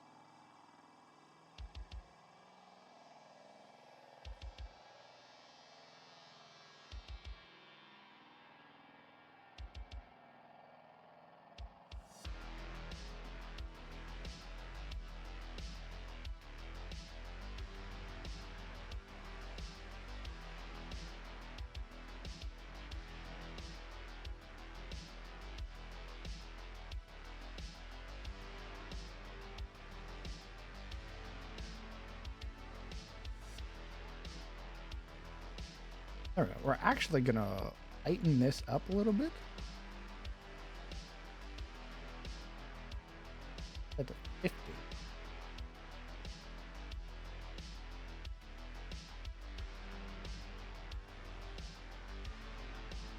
Looks much more like beach sand.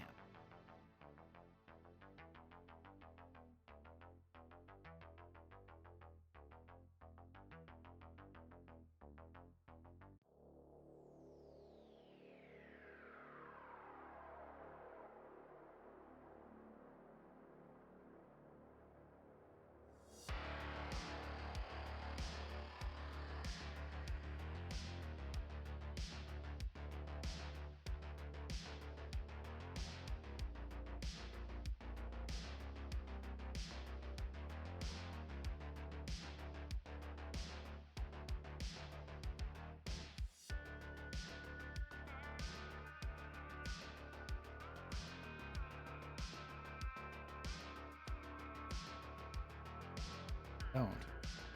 Okay. We're gonna set it to 75.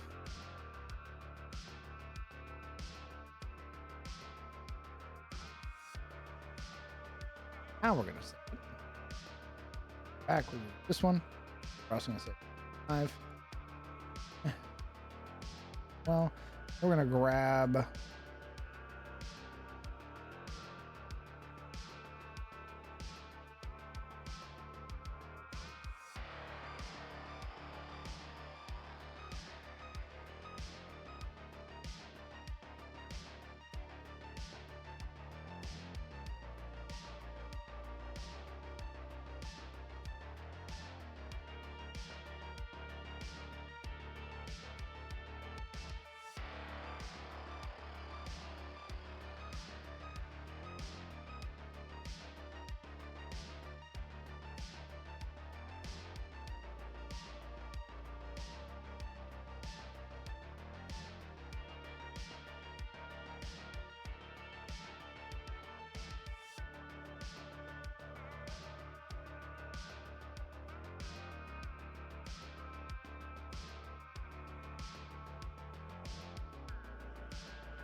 Hmm.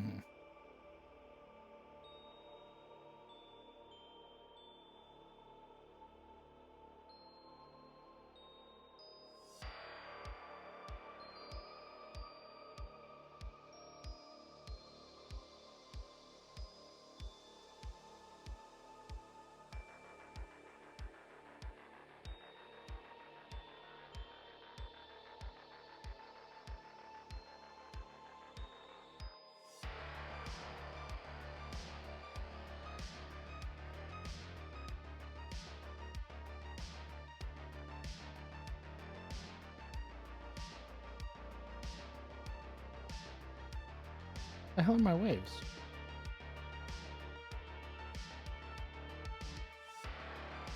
There we go.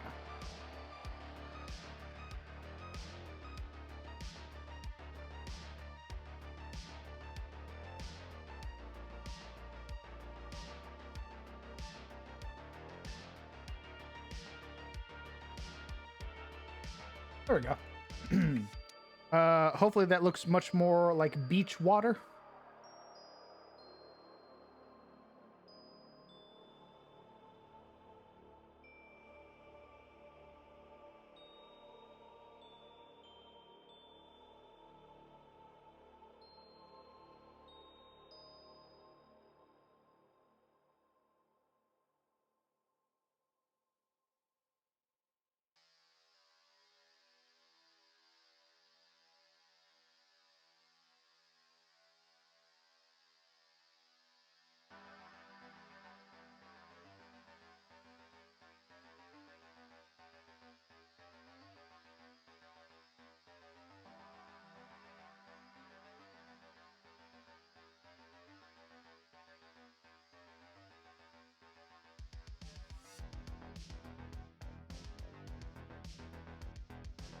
I think I'm gonna do one more like post thing, like right up. This is a new town.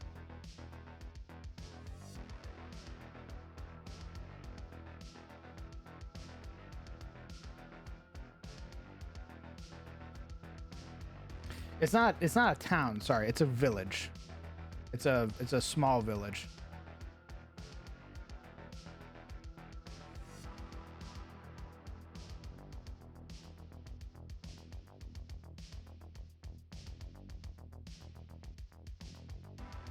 Tide pools?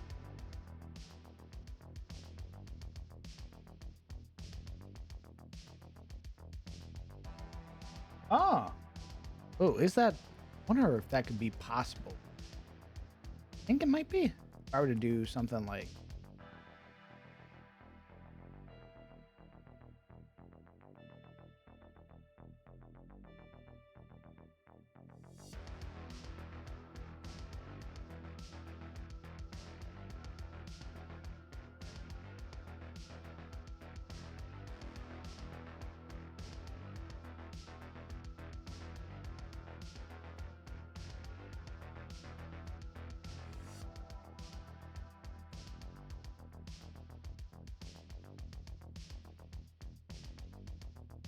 I used to go to them a lot as a kid because I lived in a beach town. We collect sea snails. Very cute.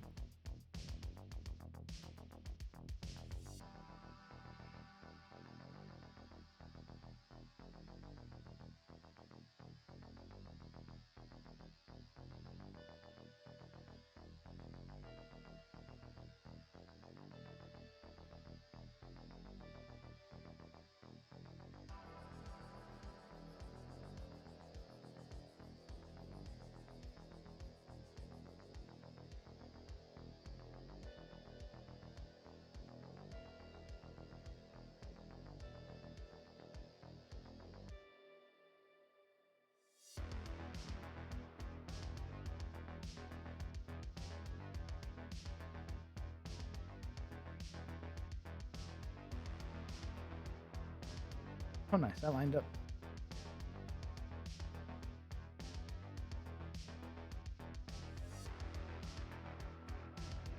You need to make a lower opacity second layer. Oh, so the way that was That was an incredibly rough draft. The way I would do it would be you would need to blend both together. So, for example, I would need to go around the edges like this at least a couple times. This. I'll need to take the water brush, sort of go over the top layer in the foreground. So.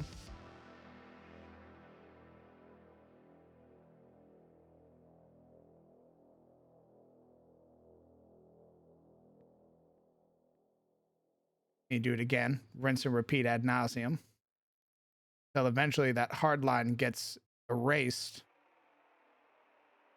and it all just sort of blends together.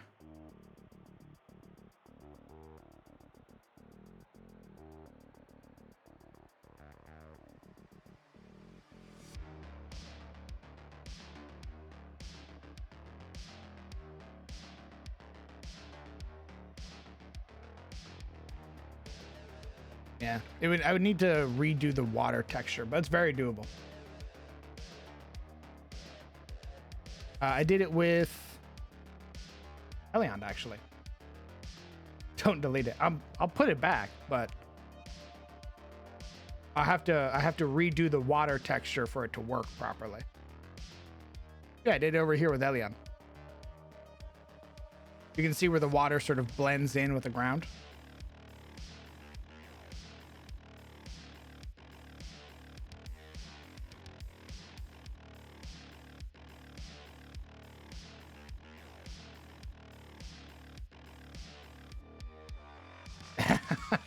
If I'm gonna do it, I'm gonna do it properly. I need to redo the water. I need to define the beach line anyway, so don't worry about it. You mentioned the village having lumber and fish as exports. What are the odds of me convincing you that they use giant crabs as mules to pull lumber, transport goods in short distances? Might as well insist in hunting the fishermen. I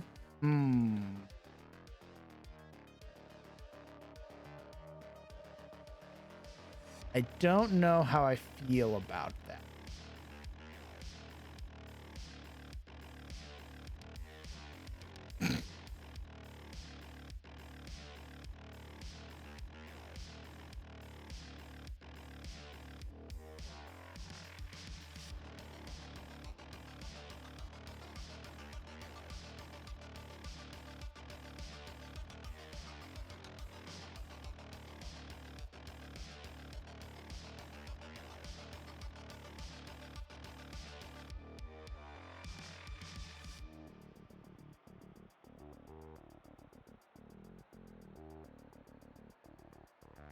It's much nicer. Yeah, once you sort of learn how like their opacity tool works with itself, you can do some really nice blending. Like this shoreline isn't going to be as rigid as this. I'm going to do the same thing that I just did with that small pool, except across the entire shoreline to give it the illusion that there is the beach that's visible beneath and the water on top. And you can do that just as easily as like just setting your opacity to 3 and sort of swiping it over.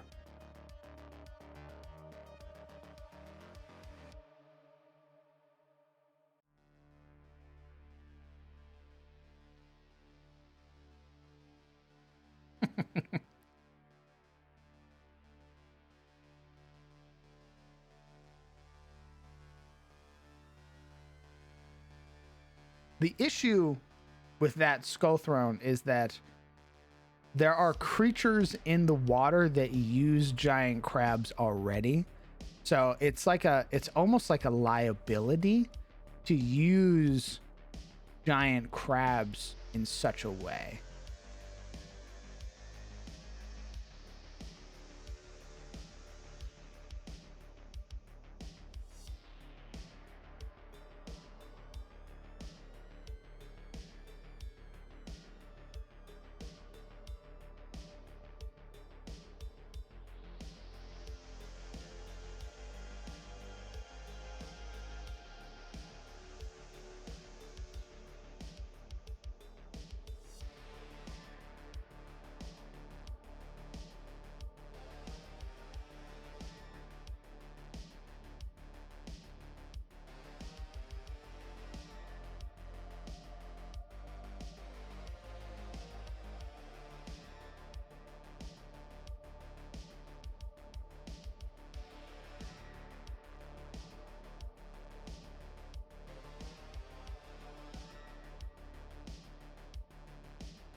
Yeah, I'll have to redo the shoreline properly to get it to blend the way I want it to. But you can already see that we've sort of gotten rid of that harsher line.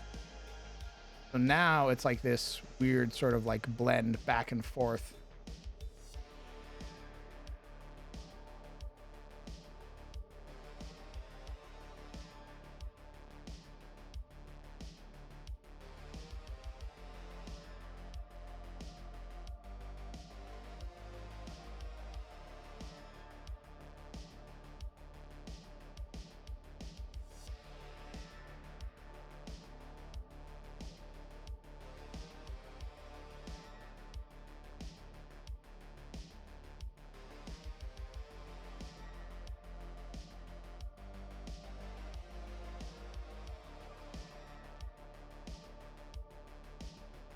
Like right there, we got rid of the line entirely.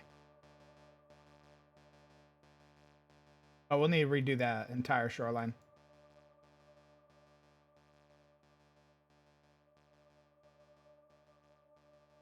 Currency changes depending on which continent you go to. For example, Yadagara, our eastern continent, has its own form of currency. They'll take your silver and all that shit if you come in, but they have their own style of coins, which catches the light of the storms. So there are gems in the center of their coins that you leave them out during storms, and it'll catch the light of that storm, and that's how you know that your money is worth something.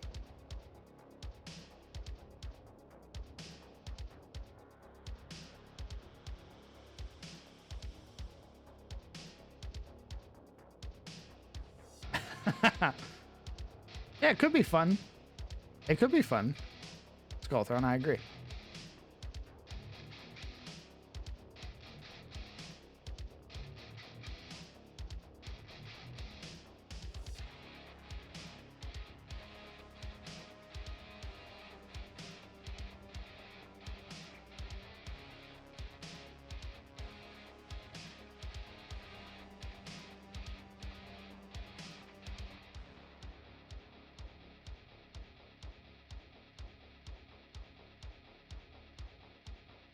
Better light, better money.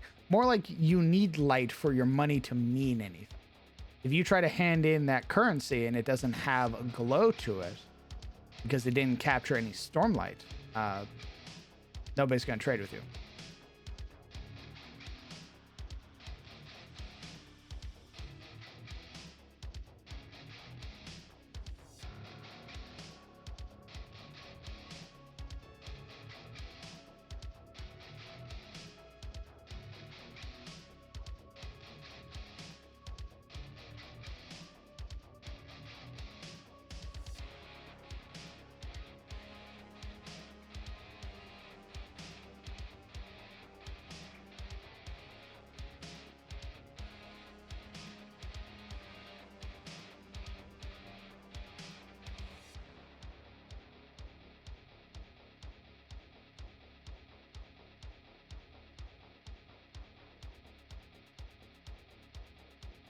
Will they barter? Yeah, they'll barter with you.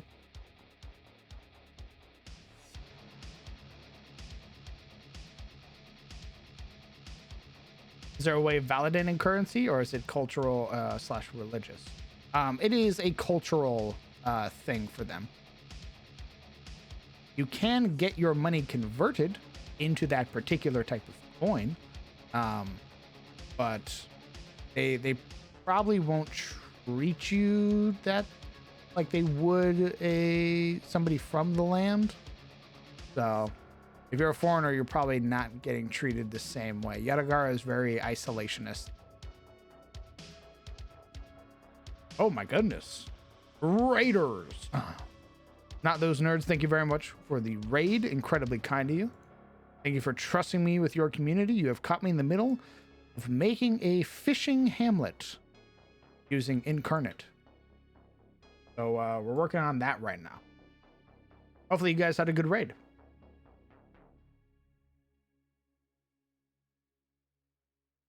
Thank you, mods, for the shout out.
All right. Sort of shaping up nicely.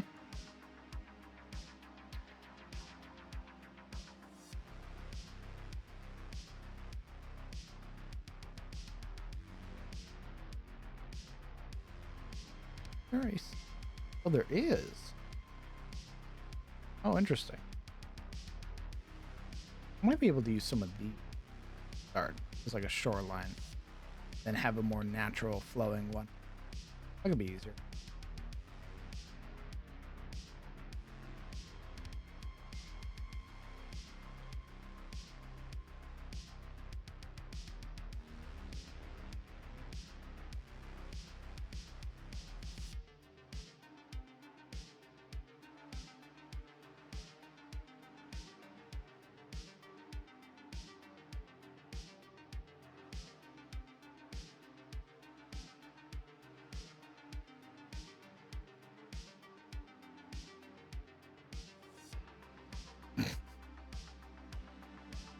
What is this fucking song, bro? Yeah, man, Huh? you good? Whoa. What is it? Can you like hover over me and see what my Spotify is right now? I currently cannot. I'll put the fucking name in Discord. Oh boy. I didn't hear the lyrics at first until I sort of like paused and I went, what the fuck is he saying?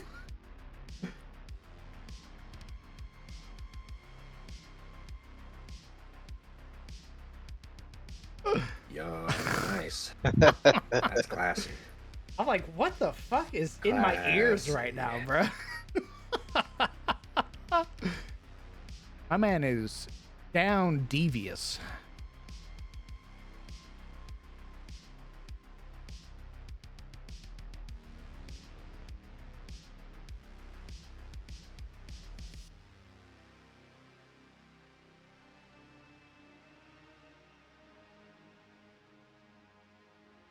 Take care, Rat. Hopefully we'll catch you around in the future, and may you continue to make glorious, cute art.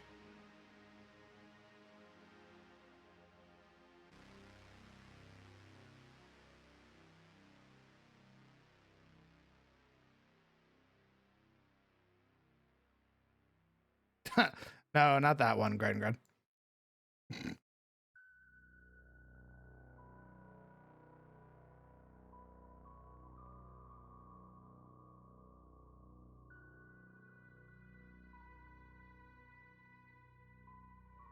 We're gonna make another layer.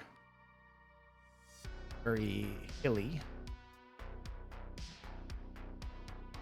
I like a bigger fucking version of this, so I'm not putting it down. Oh, there we go. Thank God.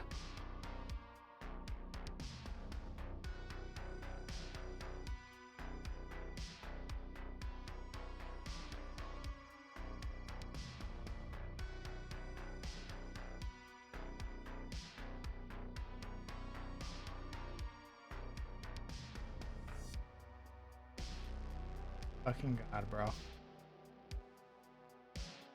Fucking hate modern country. How many times do they talk about their truck? Man, it's the same shit every week that Spotify recommends to me. It's so lame, bro.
Yeah, this is coming together nicely.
Okay. What do you think of this hill over here? Actually, let me.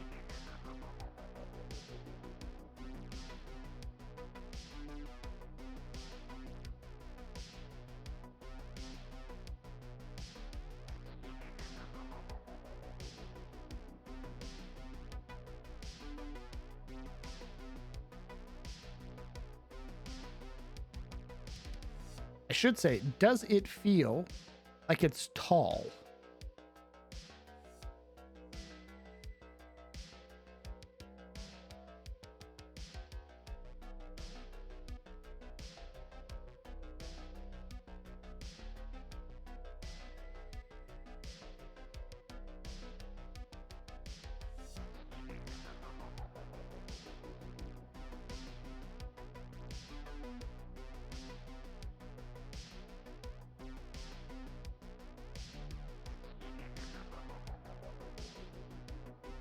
All right.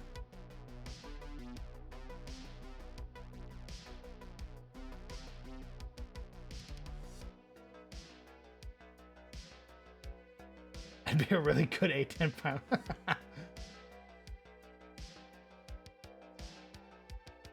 No, those are friendlies.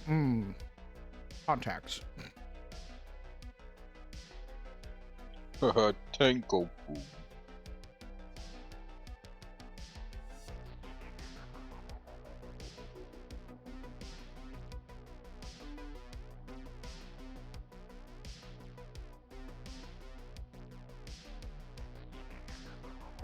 Mmm. left side, definitely yes. Interesting. Probably the shadows.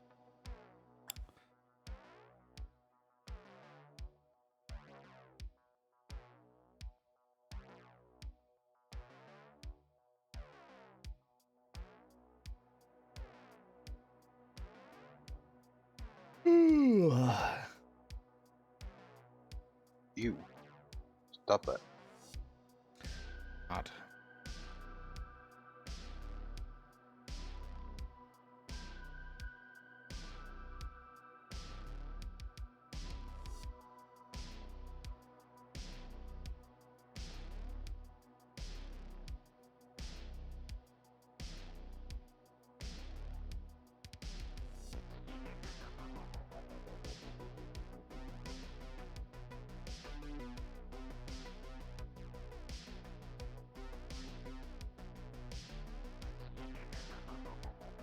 Ooh.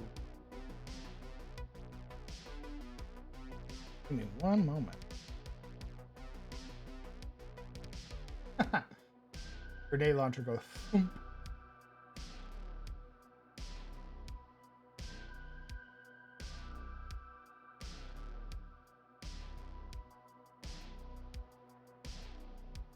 Genius. Stand by, actually.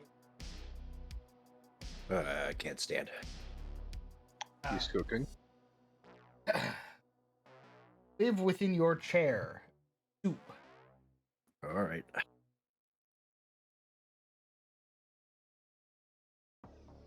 Does this little hamlet have any more to it? What do you mean?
Ooh. Oh, like secrets? Yeah, it probably has secrets. I think secrets are cool. Of Irist? What? Brain starts melting.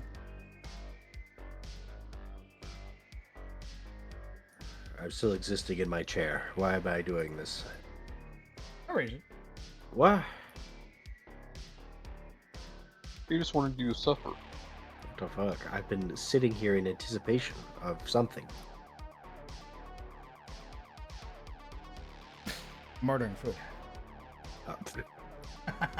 Oh. Are you excited now?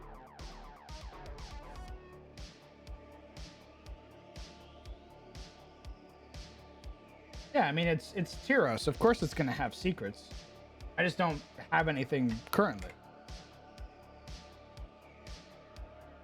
I liked your idea that that little area led to like a dungeon. I thought that was pretty cool. You're welcome. That wasn't your idea. What? Who's gonna stop me? Get back in your bed, Grandpa. Okay.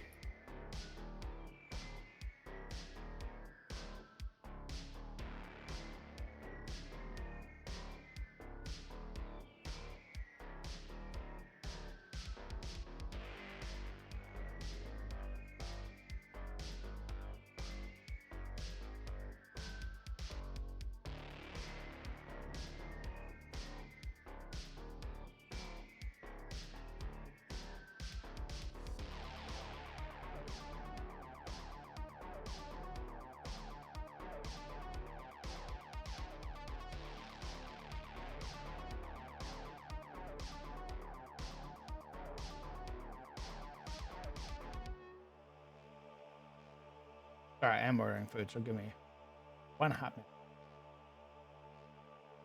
Or totems to the Deep Mother? Yeah, sure. Oh Christ! Of course, everything closes. I forgot. It's ran by old people who go to bed fucking at like 5 p.m.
Why not big crab? Well, the reason I didn't want to put big crabs in is because what Skullthorn specifically was asking for is that the town was using the big crabs for like labor.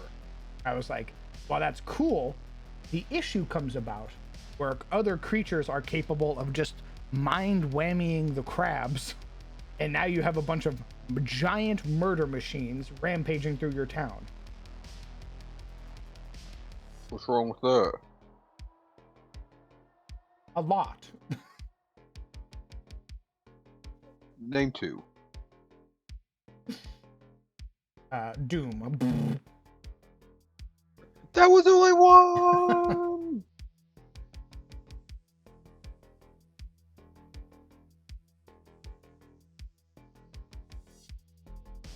I'm gonna order some goddamn chicken. One Carefully, might big have guardian crab. What? What? You say be careful? Yeah. I don't do contact delivery anymore.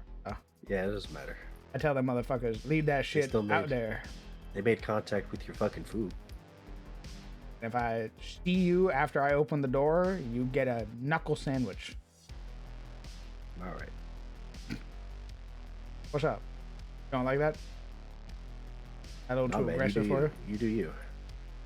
What's up? Why you say it like I that? just, I've noted like a theme whenever you buy food that it's usually wrong or not warm, or they don't listen to your instructions. Sometimes they do just be like ringing the doorbell for no reason.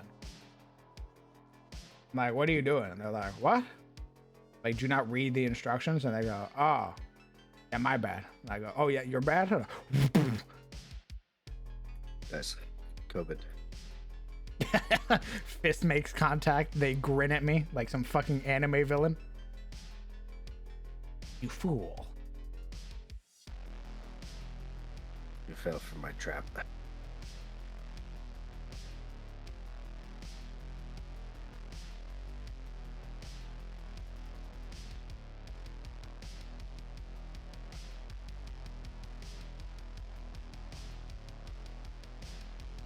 Yeah, we're gonna put in this motherfucking order for food, baby.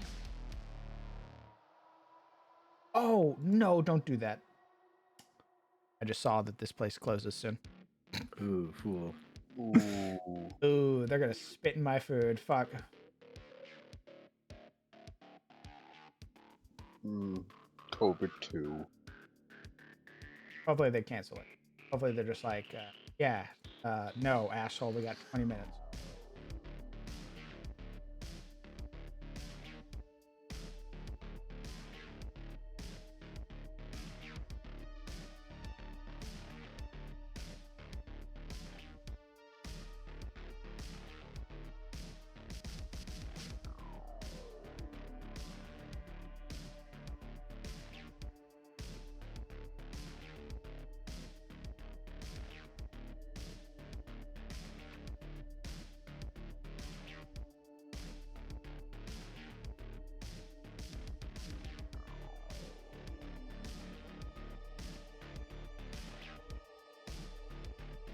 Cancel my order. Do the sensible thing, please. Just cancel it. I won't be upset. In fact, I'll expect you more for doing it.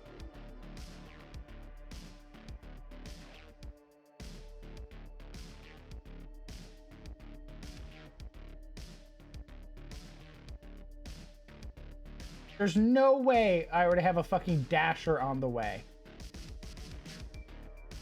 Holy shit. They're psychotic. They're gonna spit my food. God damn it.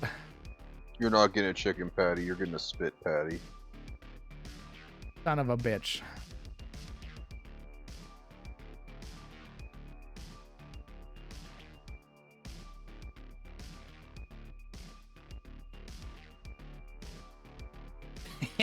That dasher's gonna be like, oh, by the way, this is from the line cook.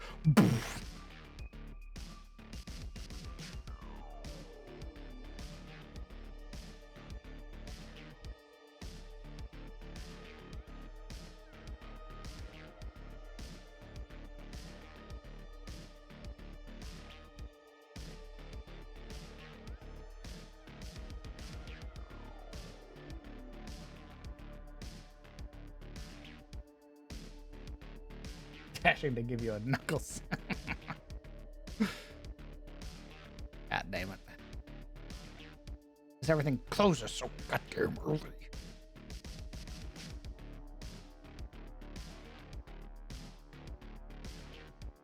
Anyway, how is everybody tonight?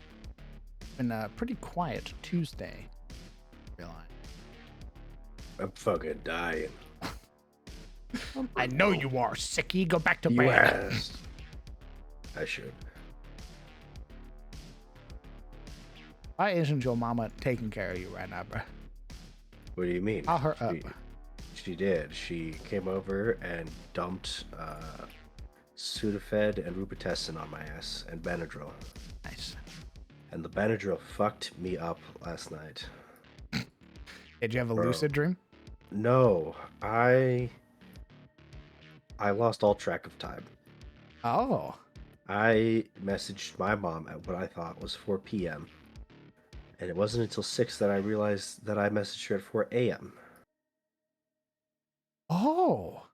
It's like, wow, I slept really late. I now have no idea if I slept for 12 hours or 4 hours. I felt pretty rested. I spent most of it sleeping anyway. It is just a blip of, like, my memory that I'll never get back. What the fuck? Uh-oh. Huh? Amber alert. Yeah, fucking Jesus Christ. Stay missing, doofus. Damn. Holy shit. Scare the shit out of me over my own phone. It's fucked up. Take it back. So yeah, Benadryl, very scary. I spent all of last night, I think, up thinking that I had slept for like a whole day. Damn, brother. It was very strange. Reminds me of the first time I took Ambien. Yeah. I went, oh, wow, that's, damn, I slept really well. I feel Yeah. great. Found out I slept 16 hours. Ooh. See, I don't know how long I slept. I think I didn't sleep long at all, actually. It just felt like I slept forever.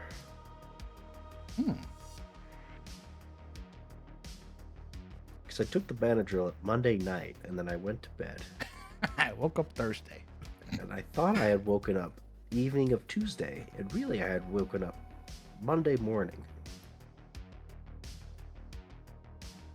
So nothing was really like lost. Just No. just the world around you was fucked for a time.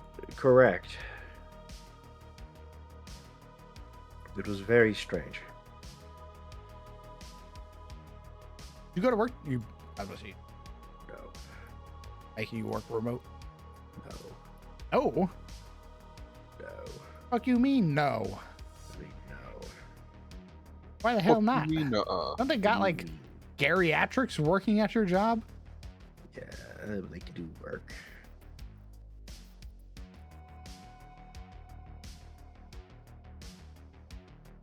What the fuck, bro? Oh, you sound surprised by this. I don't know, just isn't it No. like an office job? Like Yeah, cubicle to cubicle and shit like that? yeah. They're like, oh yeah, bring that in here, baby. Oh, no, they're not like that. Well, my boss isn't like that. Some other managers might. Oh, that's what I was asking. Like, what the, like, do you go to work? No. What's it looking like for you now that you have the vid? Probably won't work tomorrow. And then we'll see.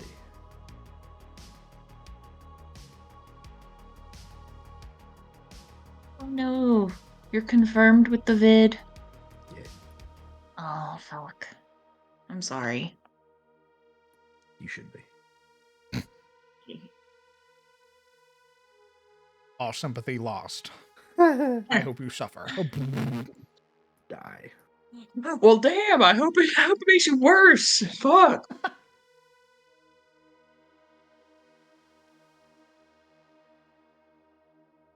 But ew, no, that's gross. Sorry.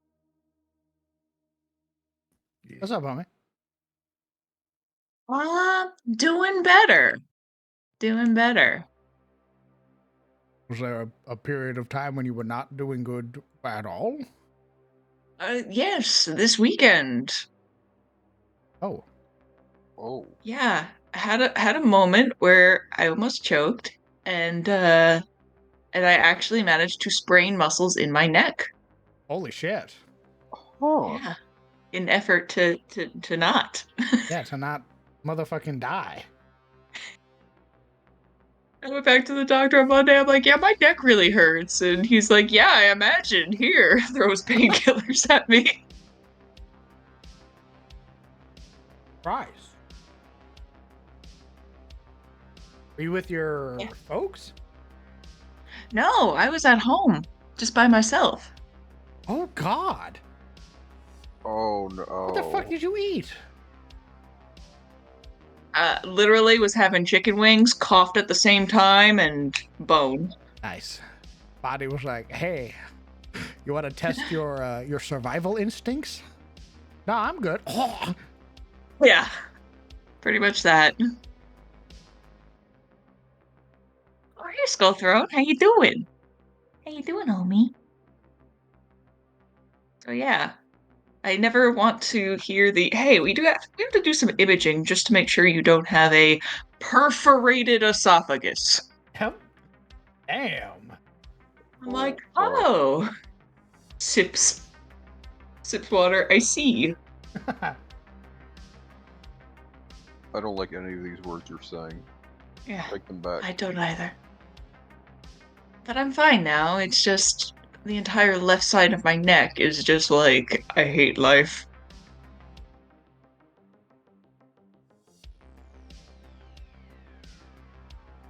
Christ.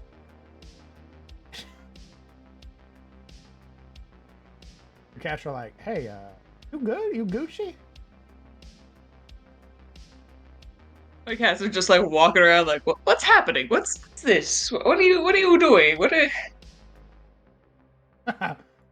Hey, You get you up kind off of the like throw ground. your back against the wall. And you're making all these weird noises. What the hell?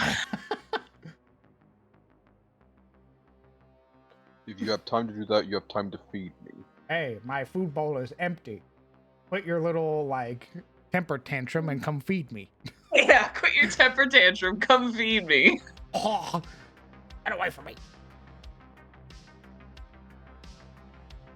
I make those noises all the time, but you don't see me complaining. Yeah, because it's usually followed by barfing on my carpet. Ah, tomato, tomato.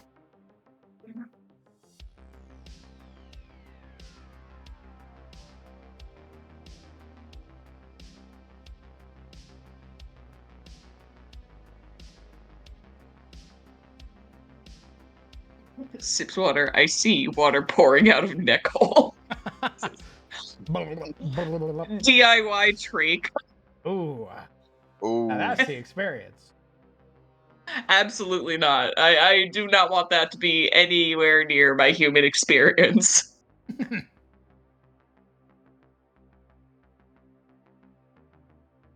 Like, hey, I got this big pen. We're gonna do this. It's like, no, we're not. I'm just gonna disconnect from server. Wait.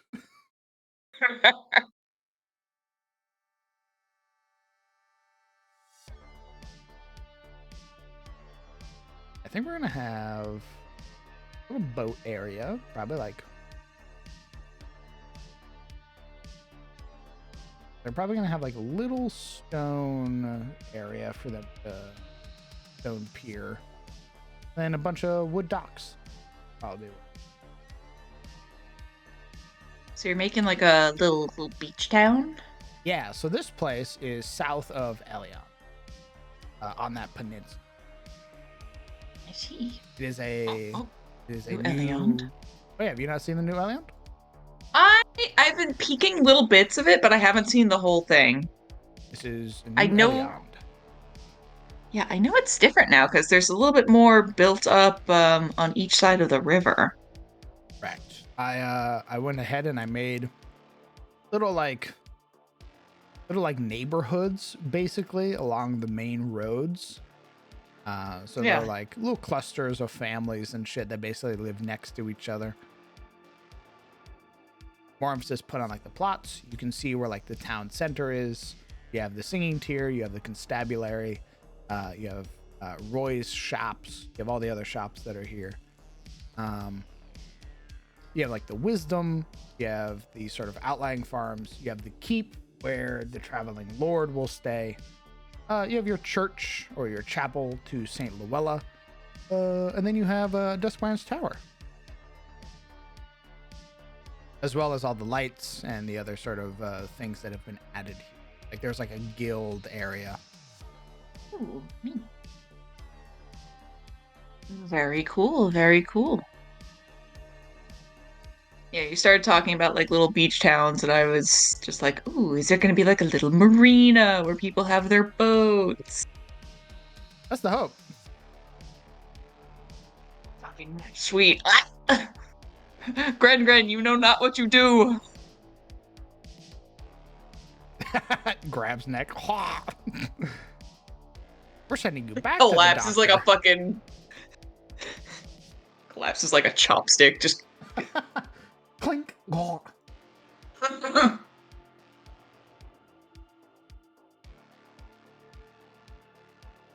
What's that line? It's stonework. It is a foundation for buildings like this, like structures, basically. They'd have had a stonemason come out and basically built them a stone foundation so they can put their ship building on, their boat building. You can hire guild members to come out and do stuff.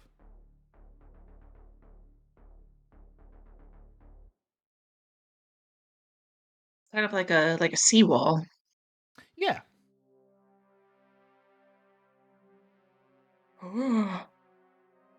Was the column of light landing on the keep in the last map a happy accident?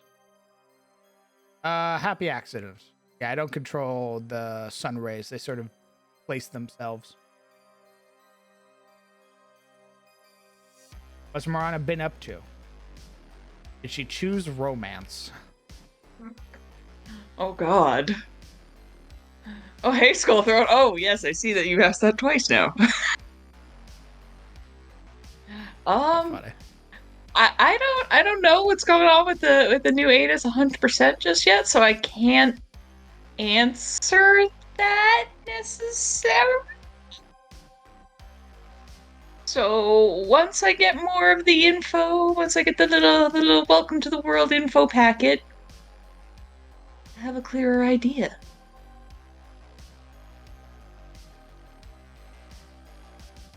What do you want to know?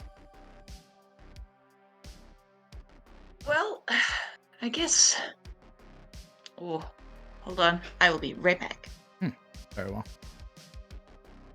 You build your ships on the sand like a robot. Why would you do that in a continent that has funded guilds of expertly trained craftsmen?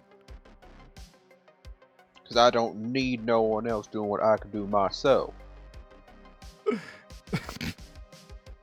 What are you trying to prove? I don't need to spend my money to do something that I could just do for free.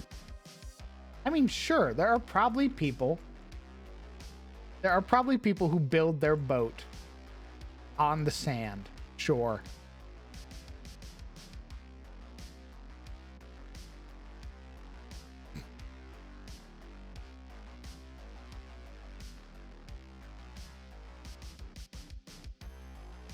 What is with you guys and being so against like organized thing? Why do you hate unions? Tell me why you hate unions right now. All right. I am back from just waiting cat shenanigans. Ooh, very good. Welcome back. But yeah, I guess kind of like, what are we doing in terms of like the timeline of events that happened? That's a big one. And I guess just how different the culture is now. Yeah. Asking about continuity. In terms of timeline, if I do run another game, Elion is going to make reference to a band of heroes that came through and defeated the Terror fair bit back. I'm sort of keeping it vague so that way people can still sort of do things with their characters in this new Ada, so that way they're not feeling compelled with what their old characters would have done.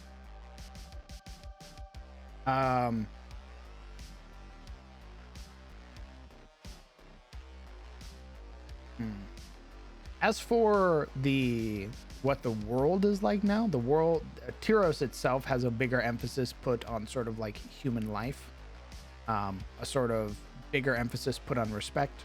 For example, Rofield and the Etamor aren't warring anymore.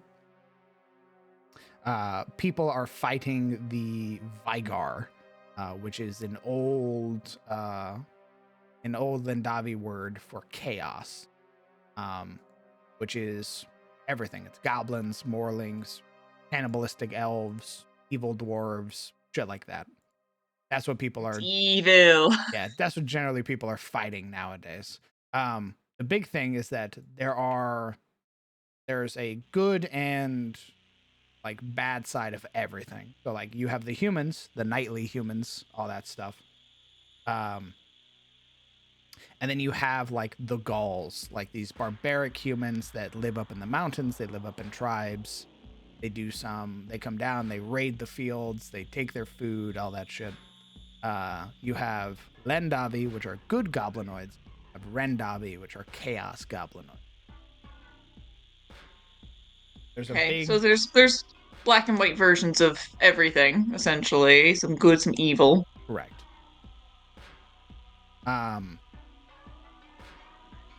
Heroes currently, in terms of timeline that I have written, after having finished all this stuff, we're in the 4th age, just after the Shadowed Age. It was the Age of War. So there's still like a freshness to everything after the events of what happened in the Shadowed Age, and this is called the Age of Exploration. So we're still pretty far removed from the Age of Woe when everything got broken. Correct, because the Age of Woe is, it's recorded to be thousands and thousands of years since the Shattering, since the world got broke.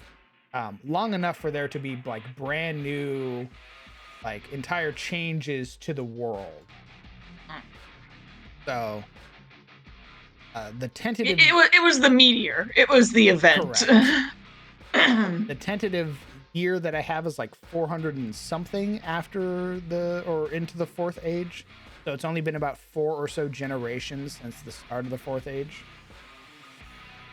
A big thing is that the former queen, High Queen Alexandra Amrin, recently died. And her death has sort of spurred chaos to action because she, and a lot of her emphasis, was put on expanding Tyros. Sort of taking back the wilderness that is within the center of the continent. Because usually most people live on sort of outlying lands, like along shores and everything like that.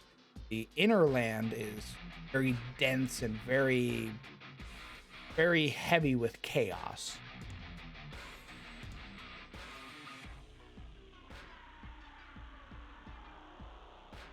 Ooh, my food is here. I'll be right back. Okay.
I can breathe again. Yay! Yeah. He's alive. Did they give you medicine for it, or they're just telling you wait it out? My mom has dumped pseudoephedrine and robitussin and Benadryl. I'm a walking distillery of all three drugs. All right, I got my food. I'm gonna eat it, and then I'll be back. What do you mean you'll be back? You just got numbs. This guy. This fucking guy. Eat faster, idiot. Look at this guy being hungry and shit.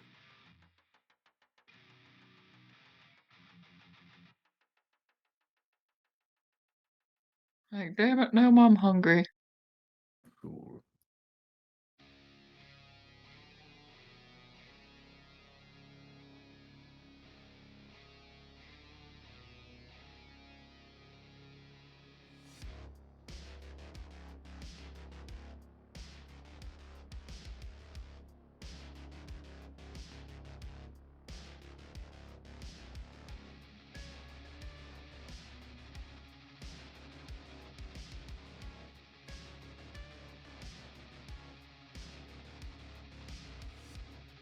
Yeah, you're essentially a cocktail of every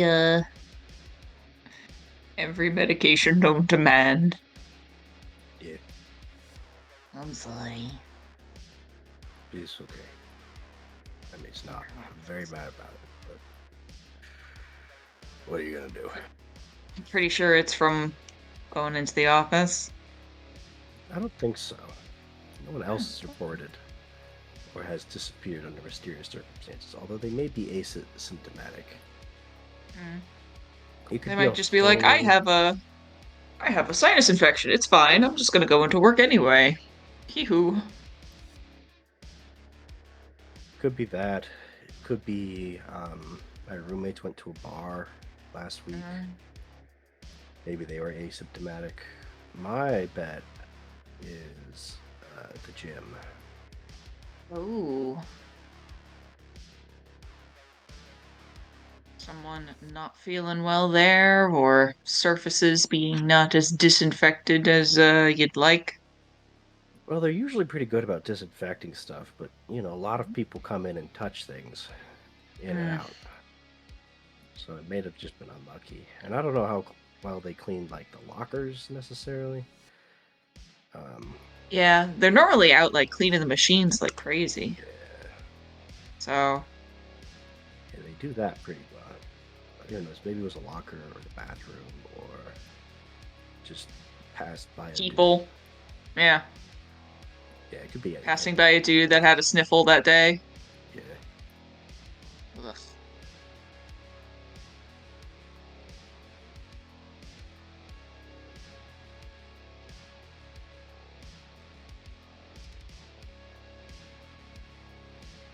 I just remember being so mad when I had COVID because my friend gave it to me. I was just so mad.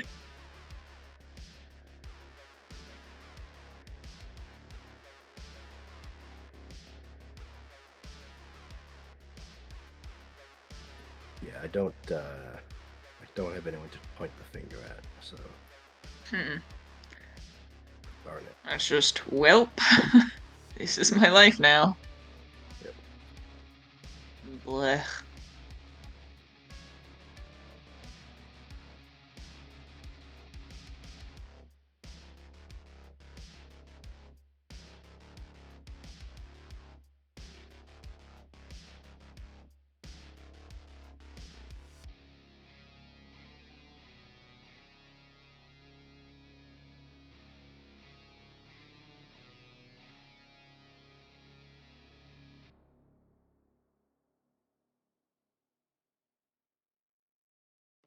Hella COVID from the ground.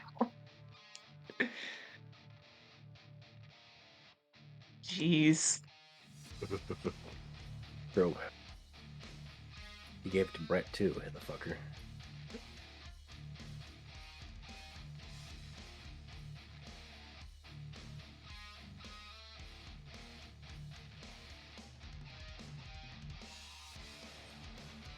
Made me so gosh dang mad. Yeah, yeah.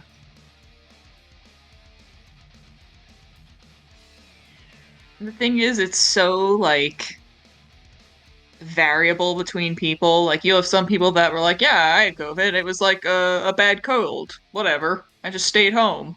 And then you have some people that are just like, "End me, please. It's terrible." As well as the whole, gambit in between. Oh, hello, cat. Oh, goodbye, cat.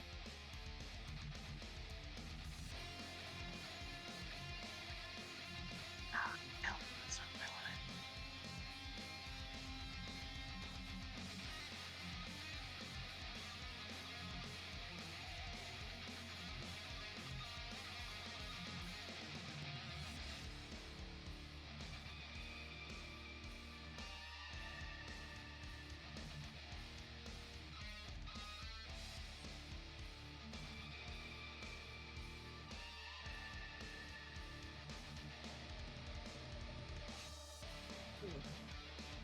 I wanted. Hello.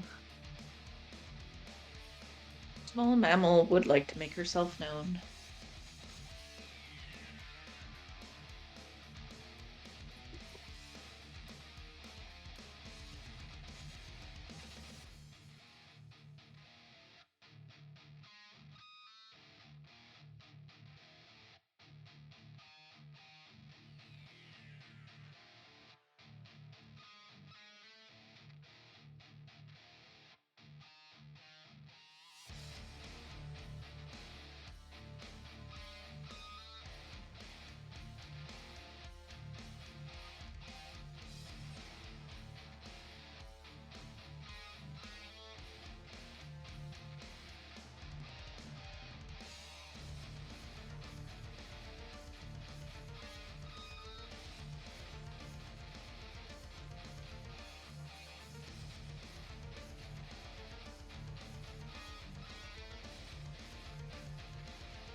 I'm back. Oh, Buongiorno. Thank you. Whoa.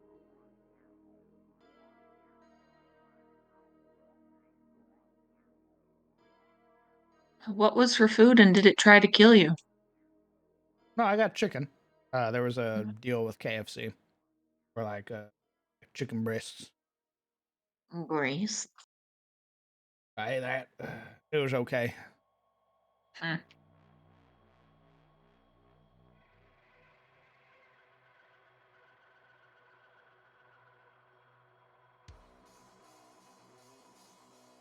Place probably has a tavern, not an inn.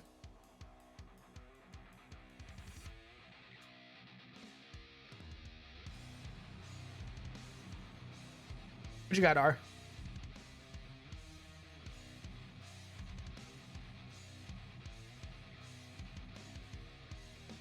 We'll grab one of them. Yeah, we'll grab one of these. Tavern.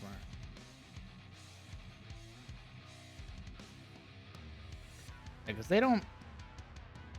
I don't see them having like an inn tavern. I can see them having a local tavern to eat at. That I can see.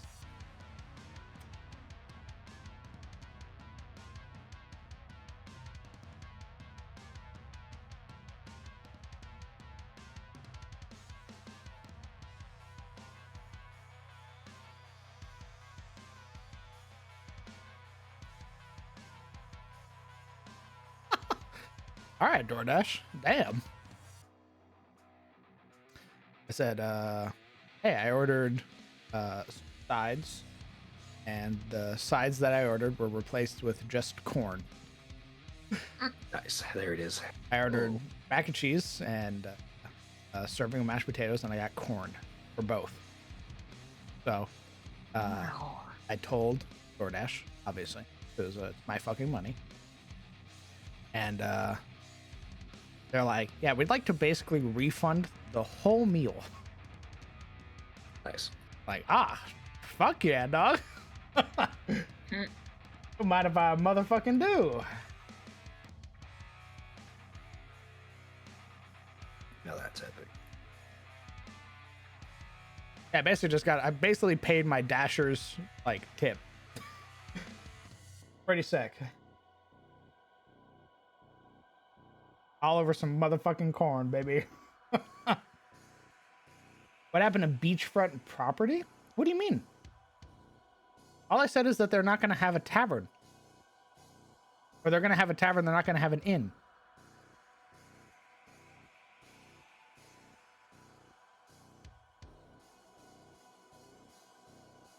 A crab shack. My mom got food poisoning last time I went to Crab Shack. That was like a decade ago. A structure by the coast? What do you mean? You need a foundation to build on. The rest of the beach, people are going to be living, like, they're not even going to be living on the beach. They're going to be living, like, on stilts, basically.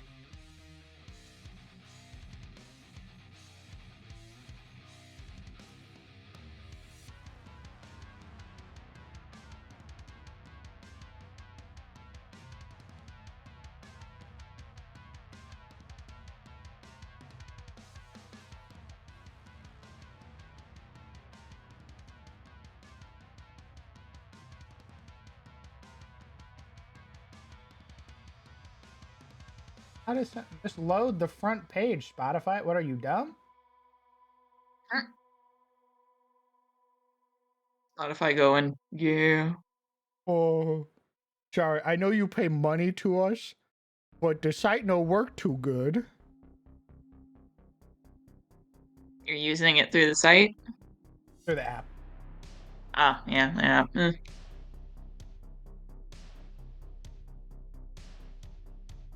A big old community lobster bake. See, now that's pretty good. I'm down with that. I'm down with everybody getting together and being like, yeah, we're about to make this fucking amazing lobster bowl.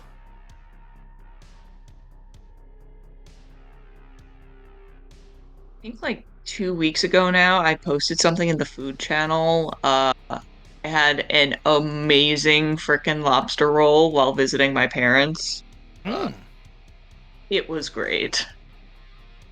It was one of those moments where you can tell the food is going to be amazing because, like, none of the decor matches, and you get the food and it's served in one of those, like, red plastic baskets.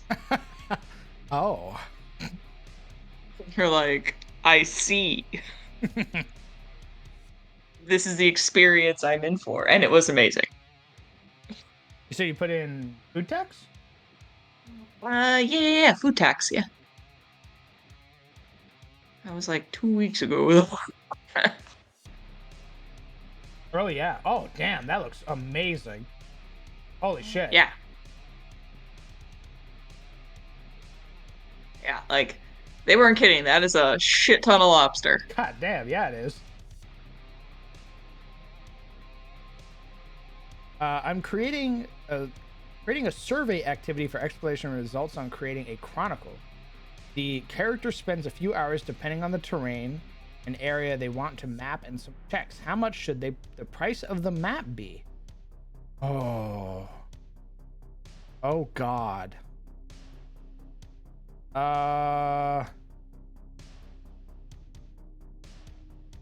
Maps should be expensive because in that instance, that player only has one version of the map.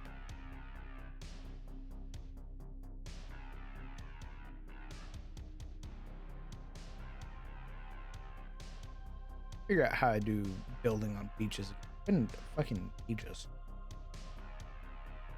I think it. I can't give you a definitive price because cartography, like buying a map that the cartographer has and they only have one fucking copy of, they're not gonna give it to you. They're gonna be like, yeah, buddy, how about you go kick some fucking rocks? Unless you are a very wealthy person.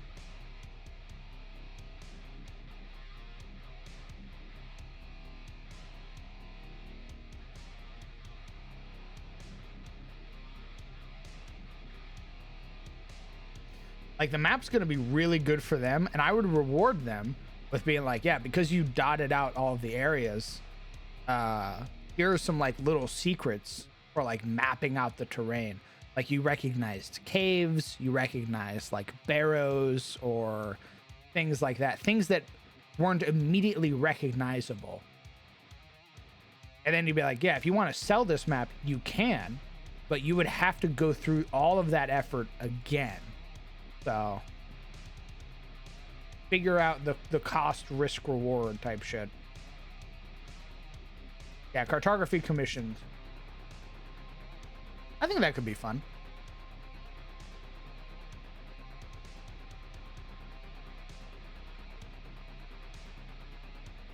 We're gonna peep at some other people's maps for inspiration. Trying to figure out how to build on beaches. I cast Presty to copy it. I don't think you can do that with Presty. A little bit. Good. Make sure you're drinking plenty of fluids too, doofus. Oh, yeah.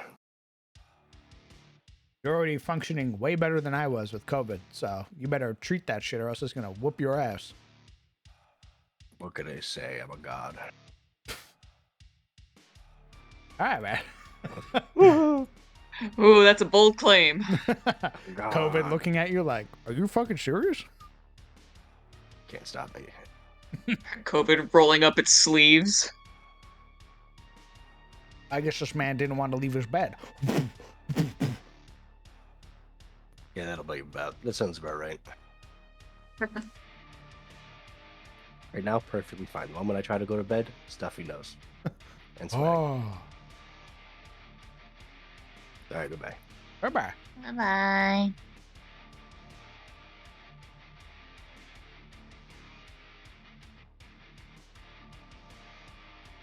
Rules as written maps are free to make technically, but I've always taken that as a simple maze map. If you're taking an actual area map, definitely be priced. I agree. I changed my world a tad. So the main concept of the world is that it was once populated by the primordial gods. They represent two things: the primal aspects and the civil aspects. The world has then been populated by civilizations of the civil primordials, populated by primordial humanity, the proto-humans of the world. That's pretty dope. Also, Crown, since you mentioned everything having a side of every coin, are there any good vampire clans or counts in the world? Well, I've talked about him a fair bit, but Count Rodar von Glauer is technically a good guy if you are part of his territory. If you are one of his subjects, he protects you, respects you, all that stuff. If you are an enemy, he'll scorch your earth. He's so respected by his people, in fact, that they have made it a tradition that when the Lord needs to tithe blood, when Count Rodar von Glauer needs to tithe for blood, they will willingly pick a person amongst them who sacrifices themselves for it, because they know that the dragon count will keep them alive, and that it is a worthy, praiseworthy sacrifice. So I like Rodar von Glauer. I think he's pretty cool. Also, pretty handsome. You know, a nice little bonus. Oh, goddamn, he's hot.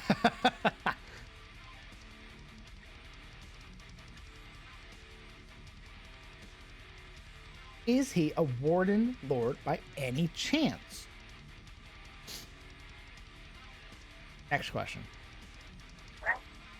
Great question. Next question.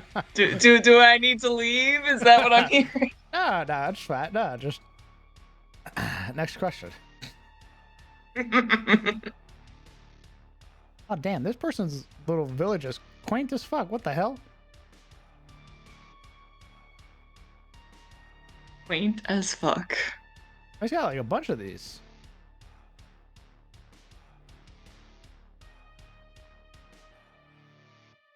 I like this guy's stuff. Pretty neat. Gives me like Kingdom Come Deliverance vibes.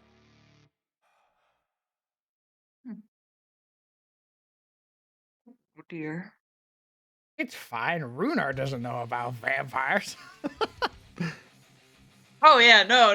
Yeah, he doesn't know fucking jack shit about vampires. Like I just know the Draugr come from the north and they eat people. That's it. That's all I need to know.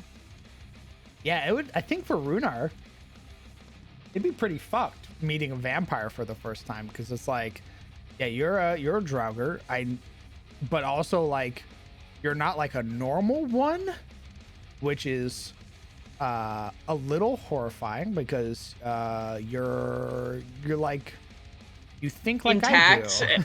Yeah. You're not some like slavering, rotting abomination. What the fuck's going on here? Yeah, I can't trick you off of a cliff like I can the other ones. What's up? And then it casts Charm on Runar, and it goes, uh-oh. It's like, oh, handsome. Is the tithe the sacrifice of a life, or just sipping? No, it's a tithe of life. He doesn't like drink from the populace, like continue. Like he doesn't come down and he's like, time to tithe blood from everybody. Like he's not some like mustache twirling, like twirling some wine glass of blood in his castle type vampire. He's like, I need blood like once a year. I'm gonna come down. You're gonna give me a person. I'm gonna fucking drain them completely. They're gonna die. And then I'm gonna go back to my castle and keep the land safe. And the people go, yeah, dope.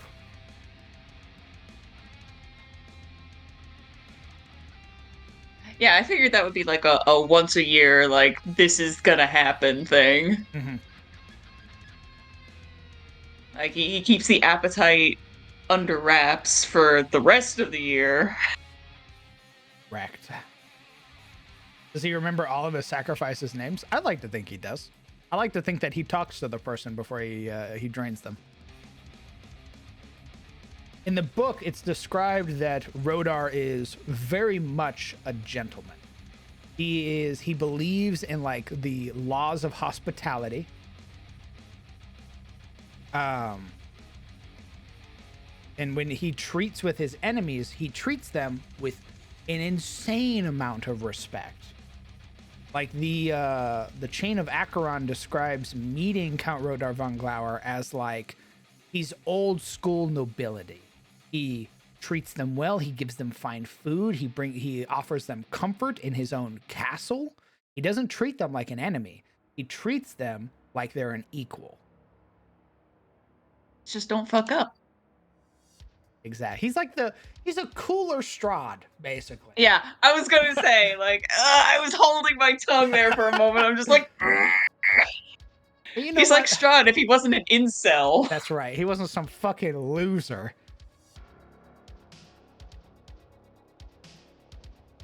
Yeah. So once a year, you drain one citizen. The populace will recover from that. Mm-hmm. I can see the tithe is the equivalent to a death penalty. It could be. They don't go into much detail about the tithing. They just say that he picks a person once a year. So it could be that the citizens are like, yeah, we're going to take our most heinous, shittiest person, and your death penalty is you are the tithe for this year. Rejoice, you don't get the headsman. Count Rodar von Glauer will be taking your life. That's a hell of a community service sentence. Does he obliterate the soul when he drains his sacrifice? I don't think he obliterates the soul. No, I don't think that's like a. I don't think that's something. At least it's not an ability that he.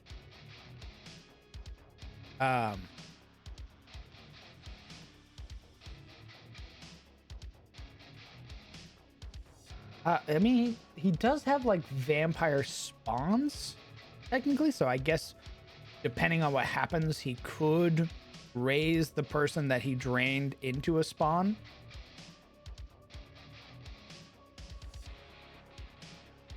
That is not described in the book.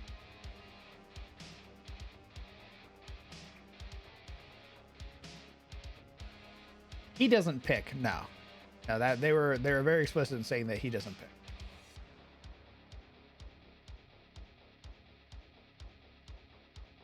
He just rolls up with a Crab Shack bib on. Have you picked? And they go, yes, my lord. Oh, delightful. I was feeling peckish. Good, I got a little hungry on the way here. It's a long trip. I've been waiting a year for this. Starts fucking slathering them with butter. Has like a little one of those little like basting brushes just right along the neck. Ah. Little dash of salt. Puts back his hair. Yeah, flip back the hair, sort of puts it into ponytail. Get it out of his face. What's one of your most brutal TPKs?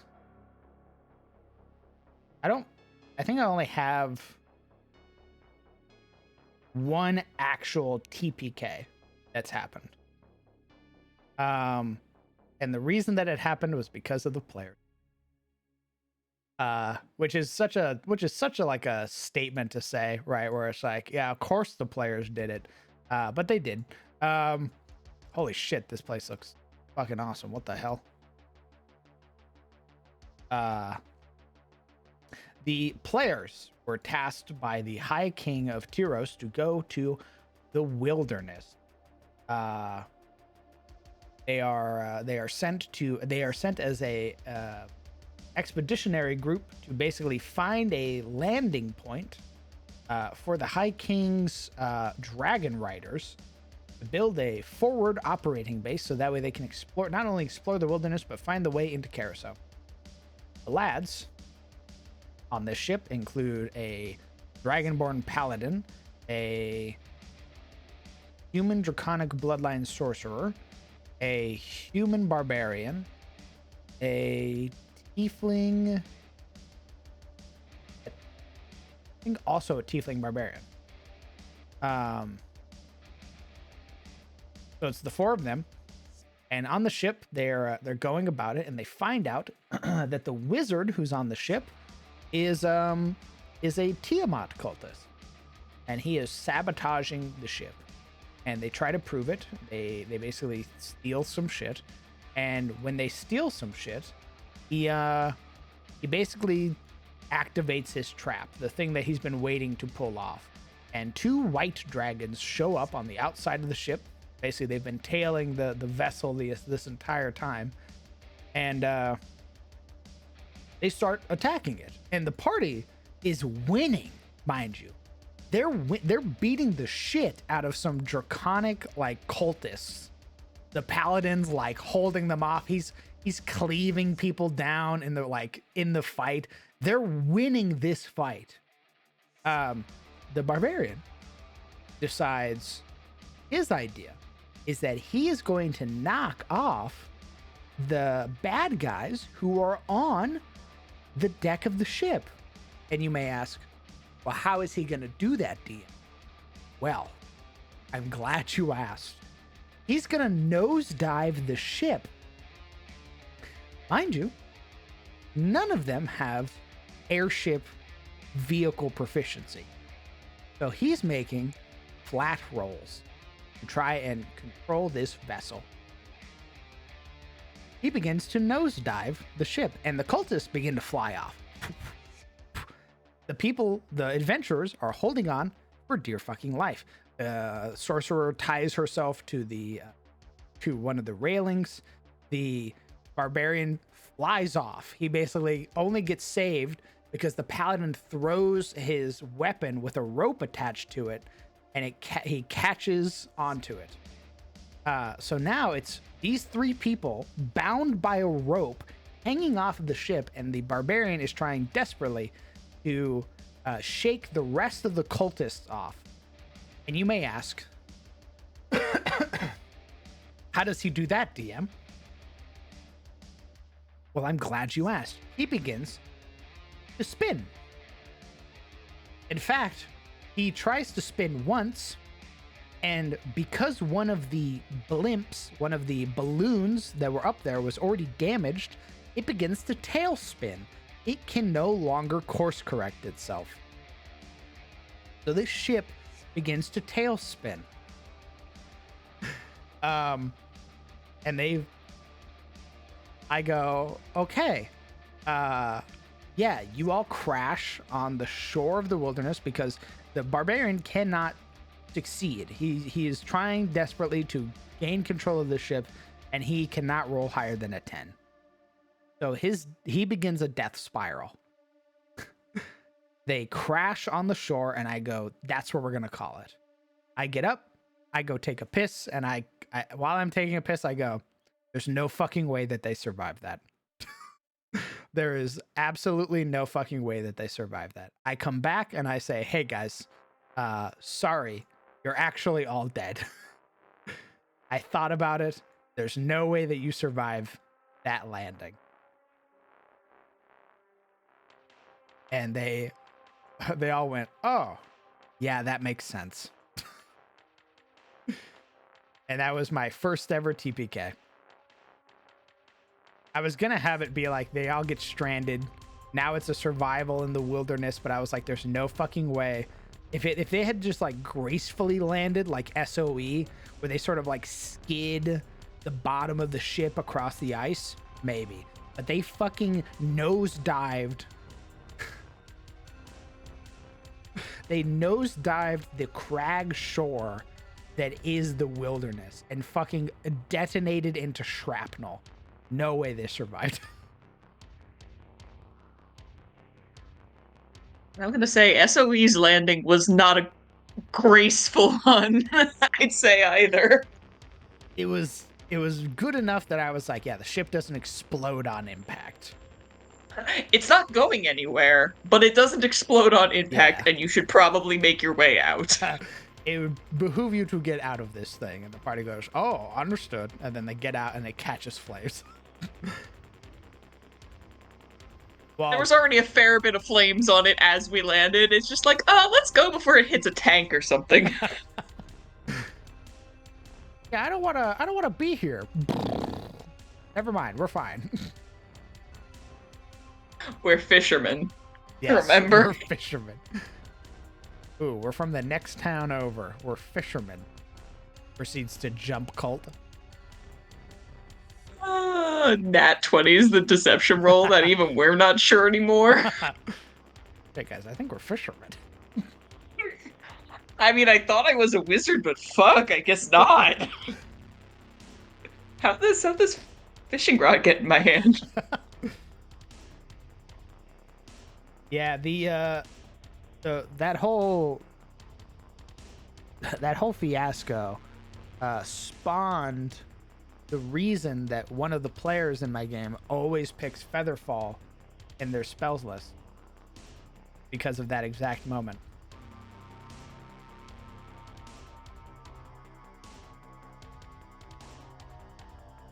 You never know when you might be falling to your death. Right. One of those things. Or sometimes it just happens. Sometimes you just be falling, bruh.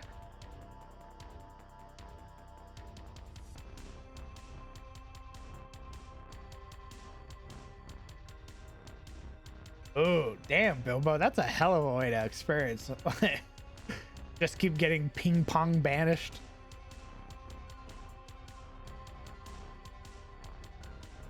Left in the crater of a meteor swarm? Holy shit. Guys?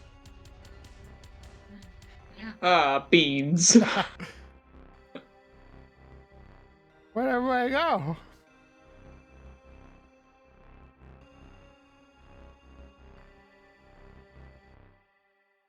Yeah, I did tell you that in my IRL game recently, that creature did absolutely Shrek us.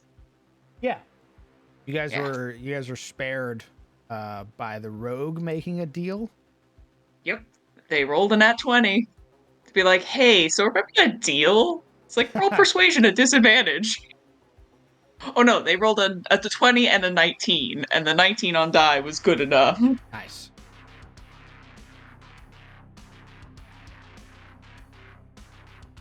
But yeah. Our DM was looking at it, he's like, yeah, none of you could really pass a fucking dex check to save your lives. Literally.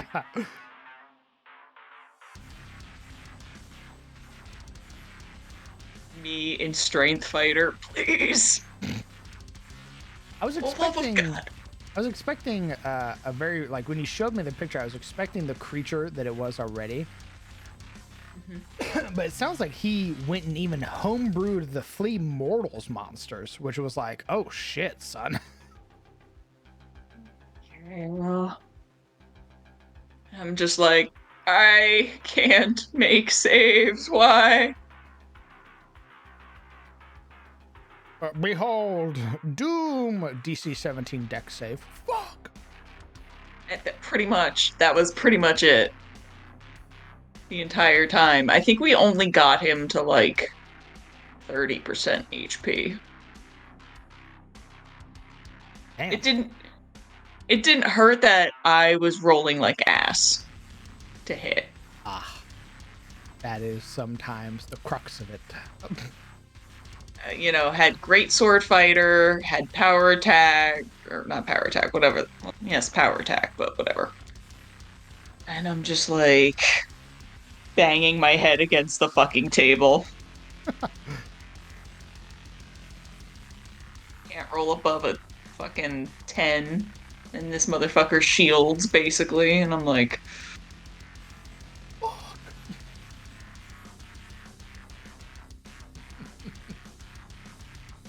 catch me on the other side of the room, laying on the floor, playing with the DM's cats. Because fuck it. That I'm more useful that way right now. Hey guys, let me know when it's my turn.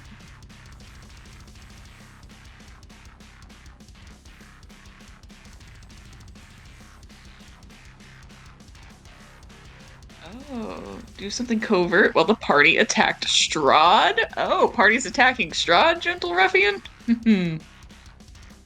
Yeah, punched out of his chest. Yeah.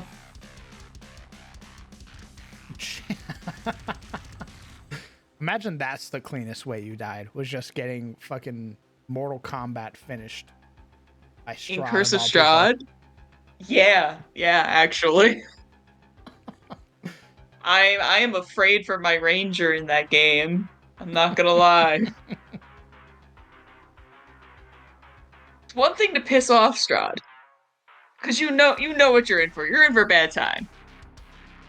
It's another thing to have his interest. Damn, you're pretty cool. I like that. Oh, I like the cut of your jib. Oh, I hate this. Oh, please don't.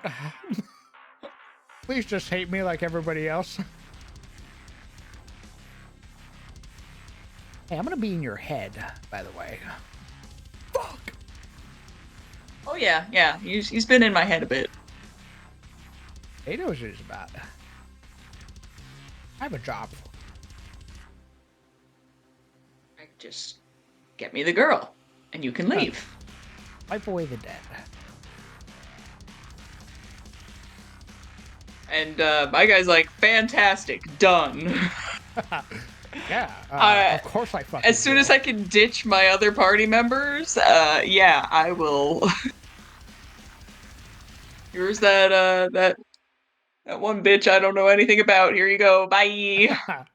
Peace. Yeah, you say peace, and then it's like, why can't I go through the mist? Like, no, you did such a good job. I'd like to keep you here. I think you're Huh? interesting. Fuck. Ah, beans. If you fascinate me, adventurer, the fuck I don't. Like hell I do. Yeah. Legion. Here. This area.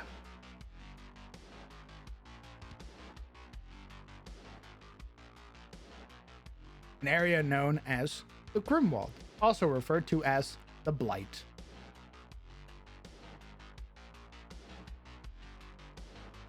You can visit all of its lovely locations within this Fanghold, like Drakenhof, or Nachtfen, or Bylor Castle, or Helfort, or Balia, or Waldenhof, or Harkin's Cross, or Drosmir, or Barovia, or Corvano, or Grimfort, or Bastorian Falls, or Fangard, or the Red Abbey.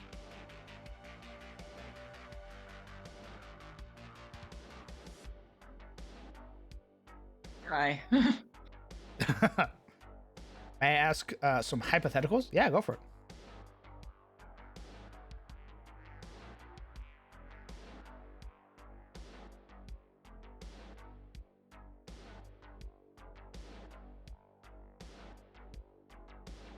Where do you get inspiration for names? Chat. Yeah, chat. A lot of chat. Locally sourced. Correct. Some of them are mine. Like Morndeer, Dalhurst, Nelinor, things like that. That's mine. But like Harkin's Cross, Balia, Adoros, all that stuff that came from chat. There are other places that I've sourced from a mud that I used to RP in called Arcs. So I have things like Tidehall and Isilgar, Squall's End, Tidal Tower, and stuff like that. So it had a bunch of great names that I basically sourced from there.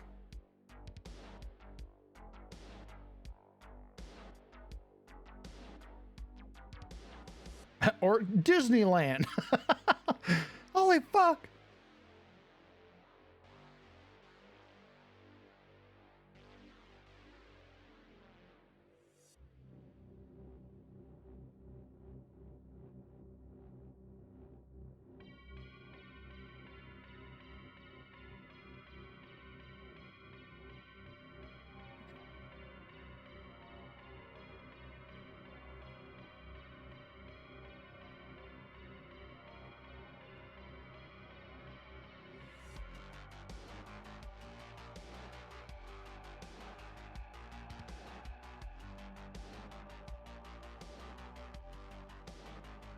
Steamboat Willie is now public domain. Yeah.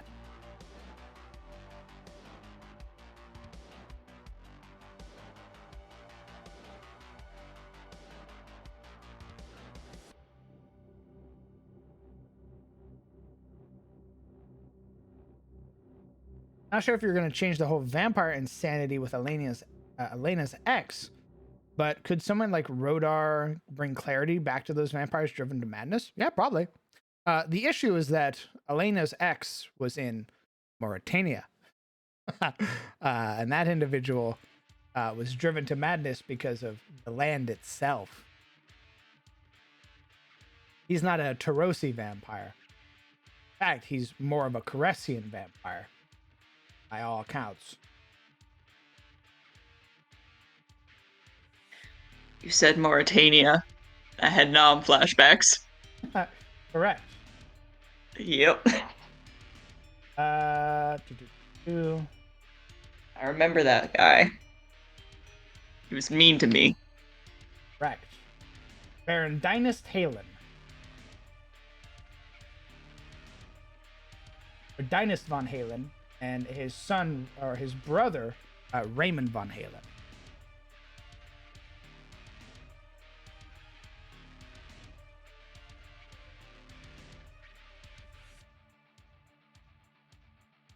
Try to pull up my old notes. Hilarious how many of these. Oh, go on. No, you first. It's hilarious how many of these names that I've reused. It ain't broke. Through that. Me pulling PCs out of a bag, just my Blorbo bag. Like, oh, need a new character? Hold on, rummages around. I think this one's neat. Shakes it at DM. What do you think? Old notes goes into the back rooms. Yeah, no, that. When you asked me for certain things, it was like, oh, hold on. Allow me to consult the texts. Such as they are. You have a visual of how your world's militaries. Oh boy.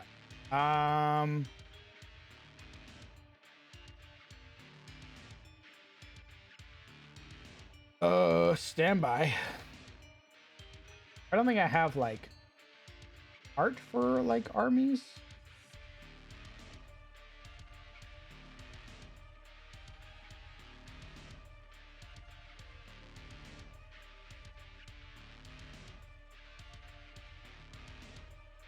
Yeah, I mean, I don't see why they couldn't.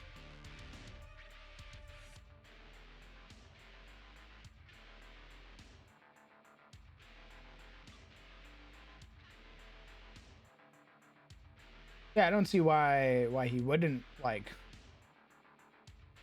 I think it would have to be the person seeking him out. I don't think he's gonna go out of his way to go cleanse like maligned vampires. I think those vampires would have to willingly make the choice and come find him themselves.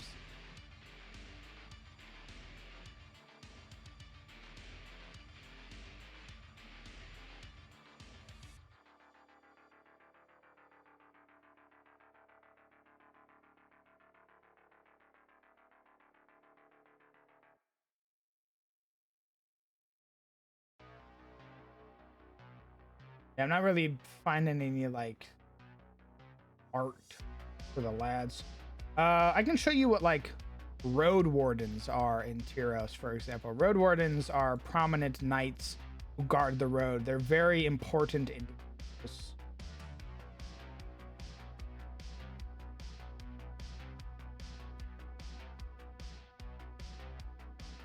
Like this is a road warden.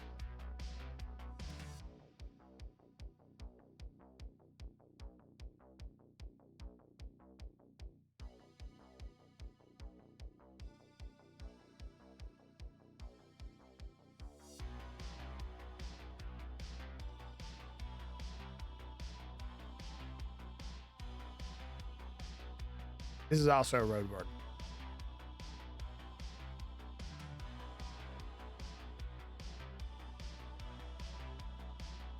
Road Wardens are important knights that are appointed by Dracus and Yalderman alike, and they're very important individuals within the dragon marked nobility.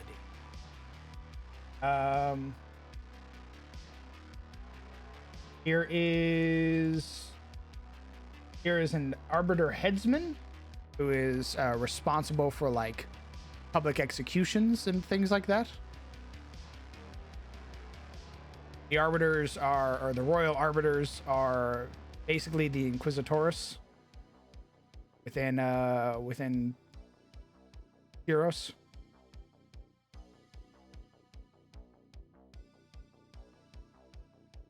There are different sects of the arbiters. The headsmen are ones who cover their entire face, and they often adorn a sort of skull motif.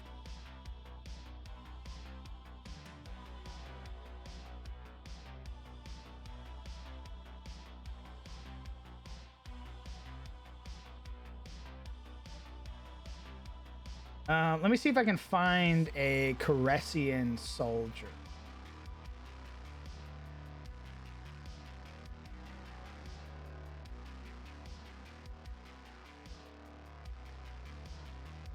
Just a halfling. We don't have halflings in my setting. We got mouse folk.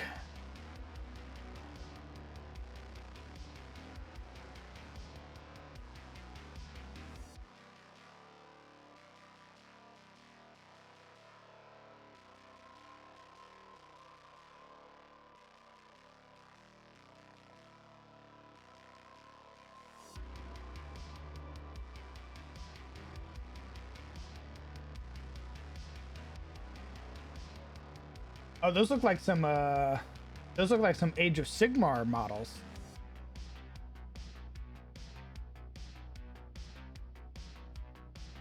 Oh, here is a knight in service to the Iron Crown or the Iron Court. This is a Knight of Thorlear, also known as a Night Wraith.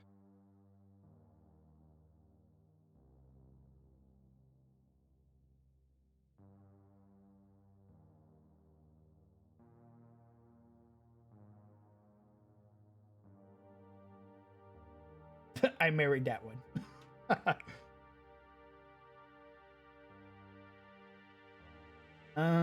Let's. Where is Ian? Like.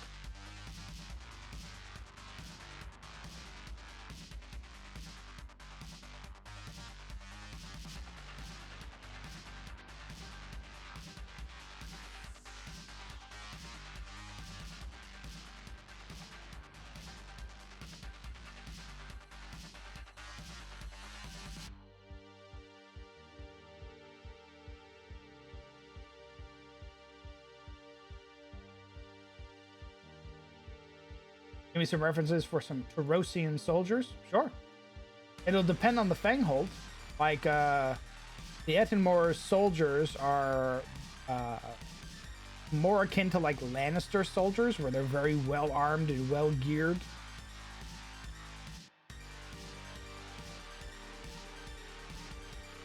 Let me see if I can find just, like, a good soldier represented.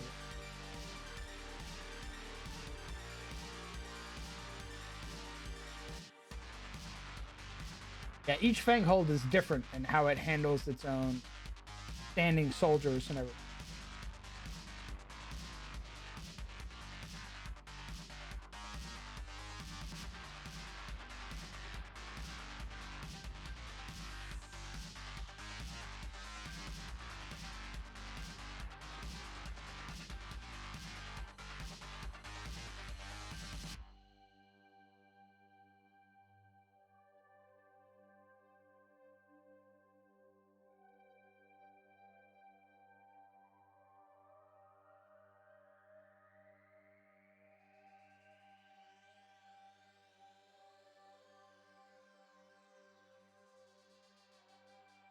I'm scrolling through my references real quick.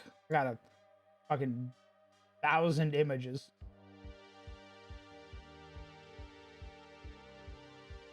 trying to find just like a bog standard like guardsman.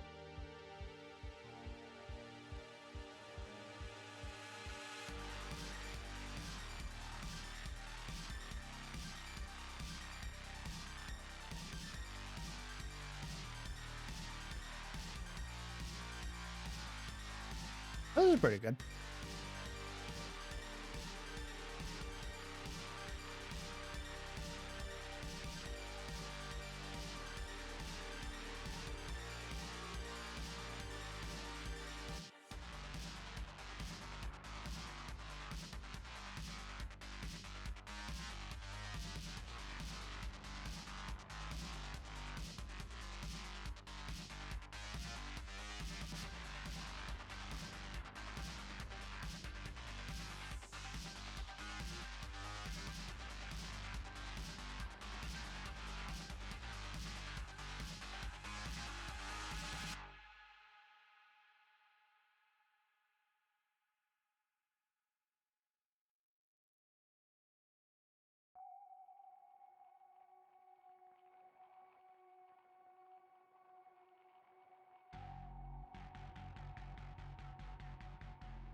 Hmm.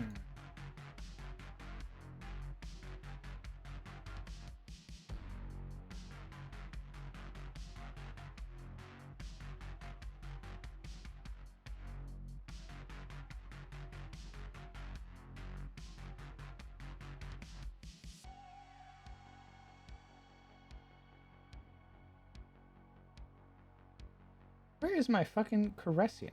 Jesus. Oh, here's another good example.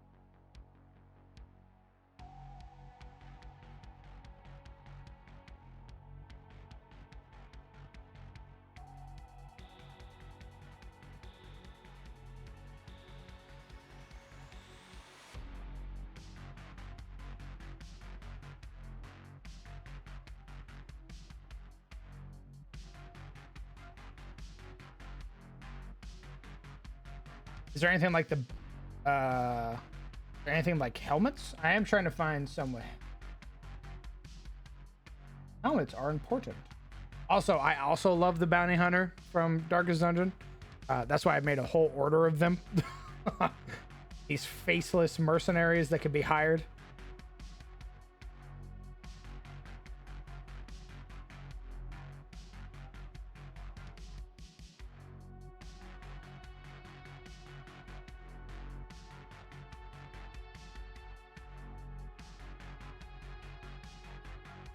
Yeah, they're a band of basically faceless mercs who travel to places and peddle their abilities. You can hire them, and they have a bunch of abilities that, like, if they drop unconscious and you basically didn't help them, they'll sever your contract and keep your money. And they have like magics within their armor that they've sort of made that sort of teleport them back to their keep when they fall unconscious and shit like that. But all of them wear the same garb. They all wear the same outfit.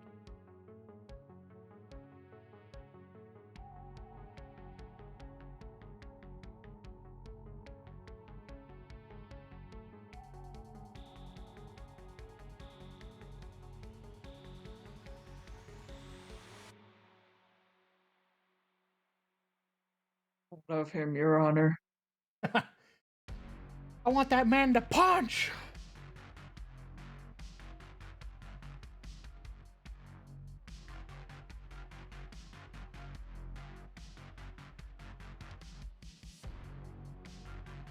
I really cannot find any fucking Brescian art. That's insane.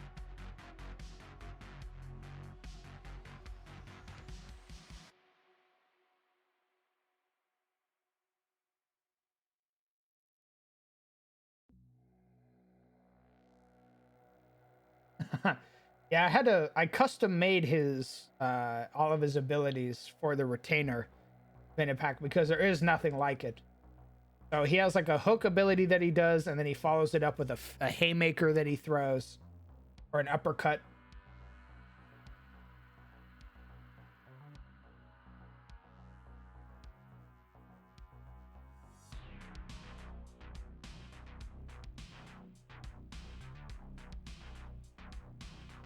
Maybe it's in the wrist holder.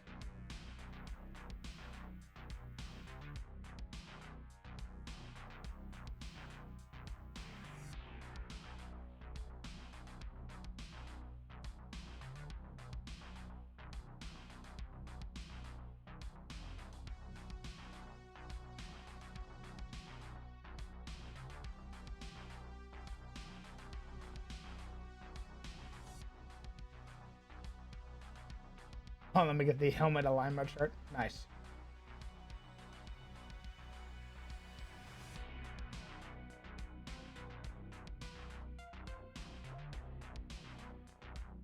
Damn, old me has no love for fucking carousel.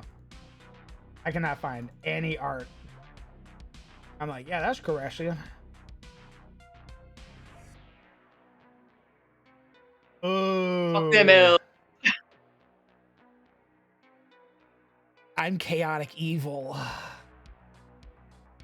I fucking love the helmet that has just that sort of perforated look on the front. Fuck, that's so dope. Yeah, I like chaos.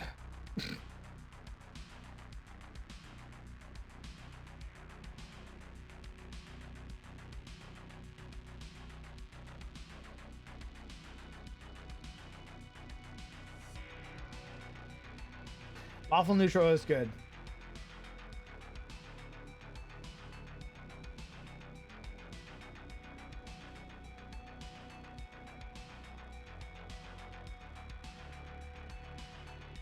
Really is fuck them elves. I cannot find anything, bro. This is insane.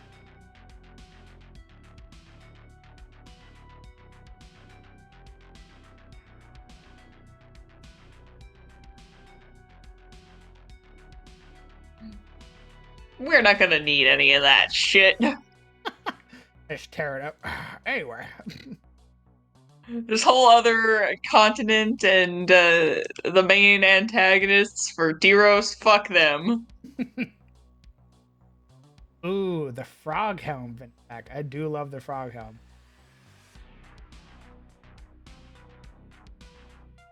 That is such a weird helm. I love it. Can't lie. It is weird, but also it's great. Wow. It's like, what in the goddamn? Like I have like more art of like Nightmate than I do fucking Carousel. Night Maidens, this dwindling population that is maybe scattered in a handful of places versus an empire.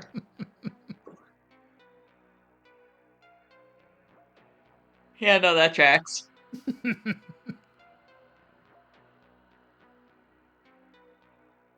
No children. I don't No have children, I don't have a favorite. It's you and by a lot.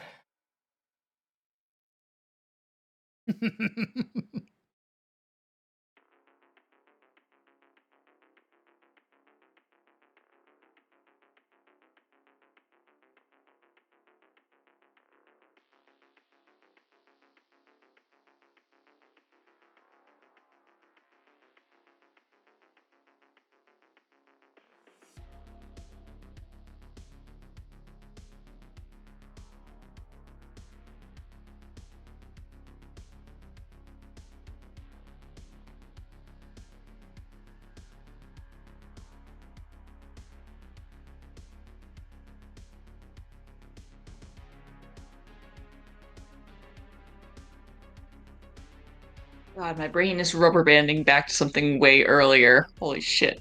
Oh yeah? Yeah, no, I was thinking, it's like, what would Runar know about vampires and other undead? And then I was like, based on his intelligence score, probably ironically more than Mirana did. But then also, it could just be like, flips open the page of the codex. I know that we don't get paid enough to fight them. Closes book.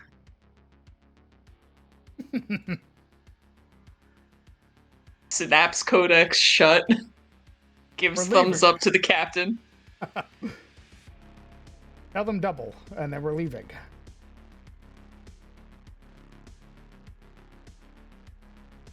Oh, I do have a bunch.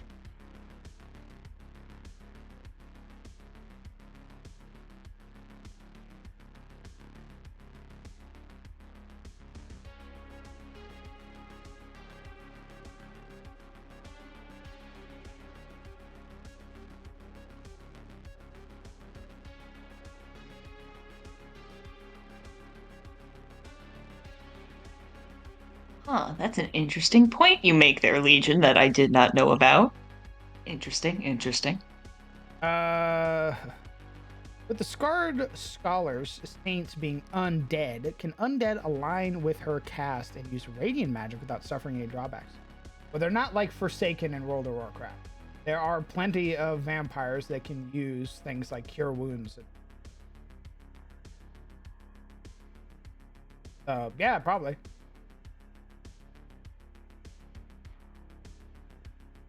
Yes, the Scarred Scholar, or Thune, has 3 saints. He has a lich, a mummy, and a vampire as her. Yeah. Who better to hoard knowledge than people who don't fucking die? Correct. It's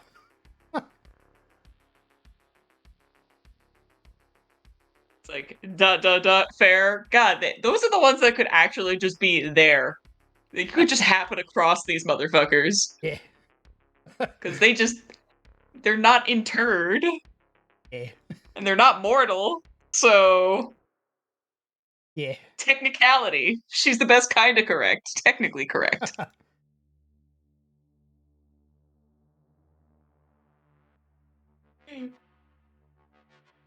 Stinky bastard wizard in the background, like, oh, I hate you, but that's genius.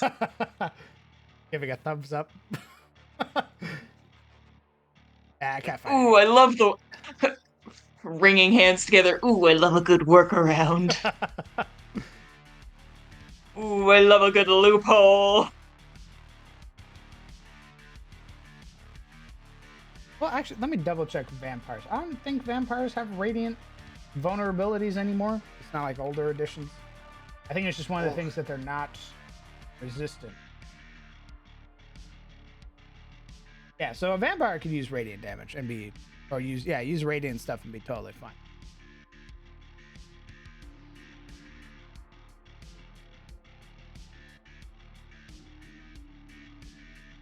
They used to be harmed by healing, correct? I think that's a thing that they got rid of. I don't even think it's 4th edition. Let me check. Let me pull up my 4E database. 4E was a little wild. Let's pull up a vampire spawn. But you are right that in Pathfinder, it works off of kind of like 3.5 edition rules where there's positive and negative energy. And healing magic uses positive, which, if you were undead or were touched by undead, would harm you instead of heal you. Yep. Well, it seems like only the minions in 4th edition were vulnerable to radiant. If you're like a vampire lord or a master vampire or even just a regular vampire, you wouldn't be affected by it. You had necrotic resistance 10, but no vulnerability. And Vinipac, you are correct. In Pathfinder, Dampiers worked the same way as other undead creatures, so you'd have to hit them with negative energy to heal them. Which I did actually play a vampire in, or not a vampire, a Dampier in Pathfinder. It was interesting when the enemy cleric tried to hit me with a inflict wounds and I healed. Enemy cleric like, oh. Thank you. Time to die. Fuck.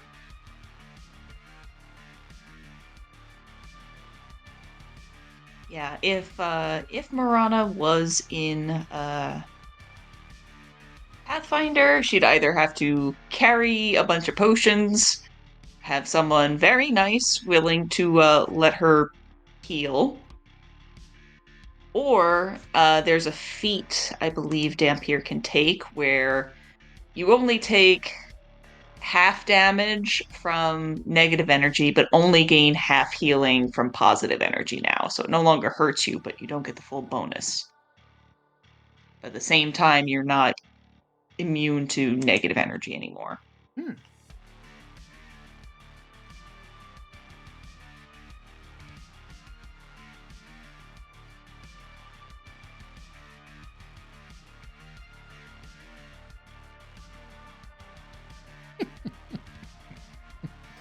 You want to have a second character that worships the Scarred Scholar?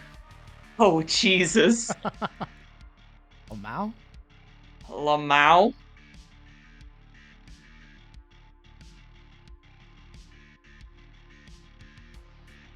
I don't know if the scholarly approach would be a thing for Marana, frankly.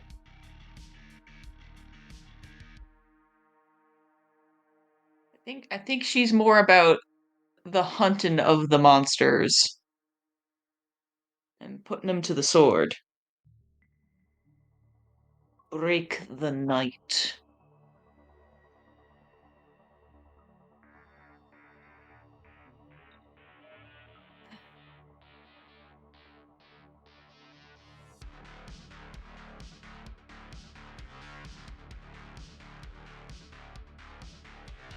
But yeah, Marana considering deities over on the bath in the background, making like the no like no. Throat cut gesture. Yeah, exactly. Just over and over, crossing arms. Don't do it. You have an entire life to live, I assume. You look young.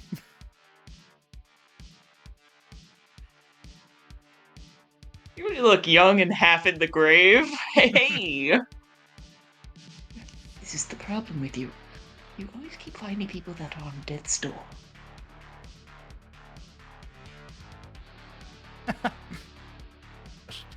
Drinks her coffee. Says nothing.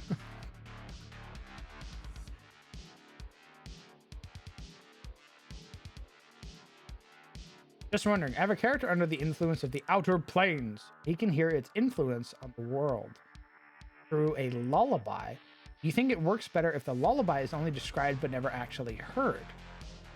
Yeah, I think so. I think that adds to the mystique.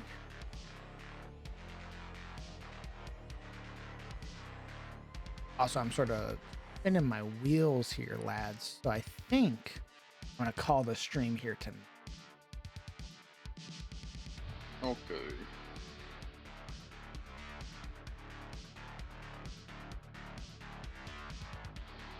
Well, the reason that is Legion is because people clung to Yatagara as soon as I made it. The moment Yatagara came into being, everybody was like, "Oh, boy, howdy, do I have ideas for you."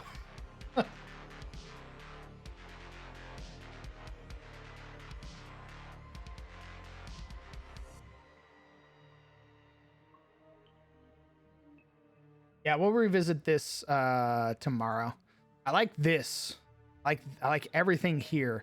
I'm just trying to make the fucking village look nice. I want to know more about Carousel. Rah! You and me both.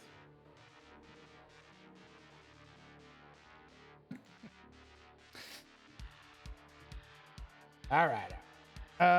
Yeah, this is a good place to call it. Why don't you folks go ahead and say goodbye to chat? Good night, chat. Hi, chat. I'm also going to bounce, so I will catch you guys later. Alright. Have a good night. Man. Okay. Good night. Bye-bye. Goodbye. You're the DM. And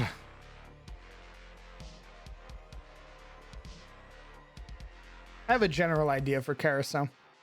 I know I want it to be more zeal-based, monotheistic, things like that.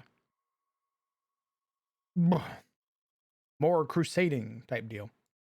But yeah, that's it for me tonight. We will continue this tomorrow, or the next time that I stream, and try to make this little village work.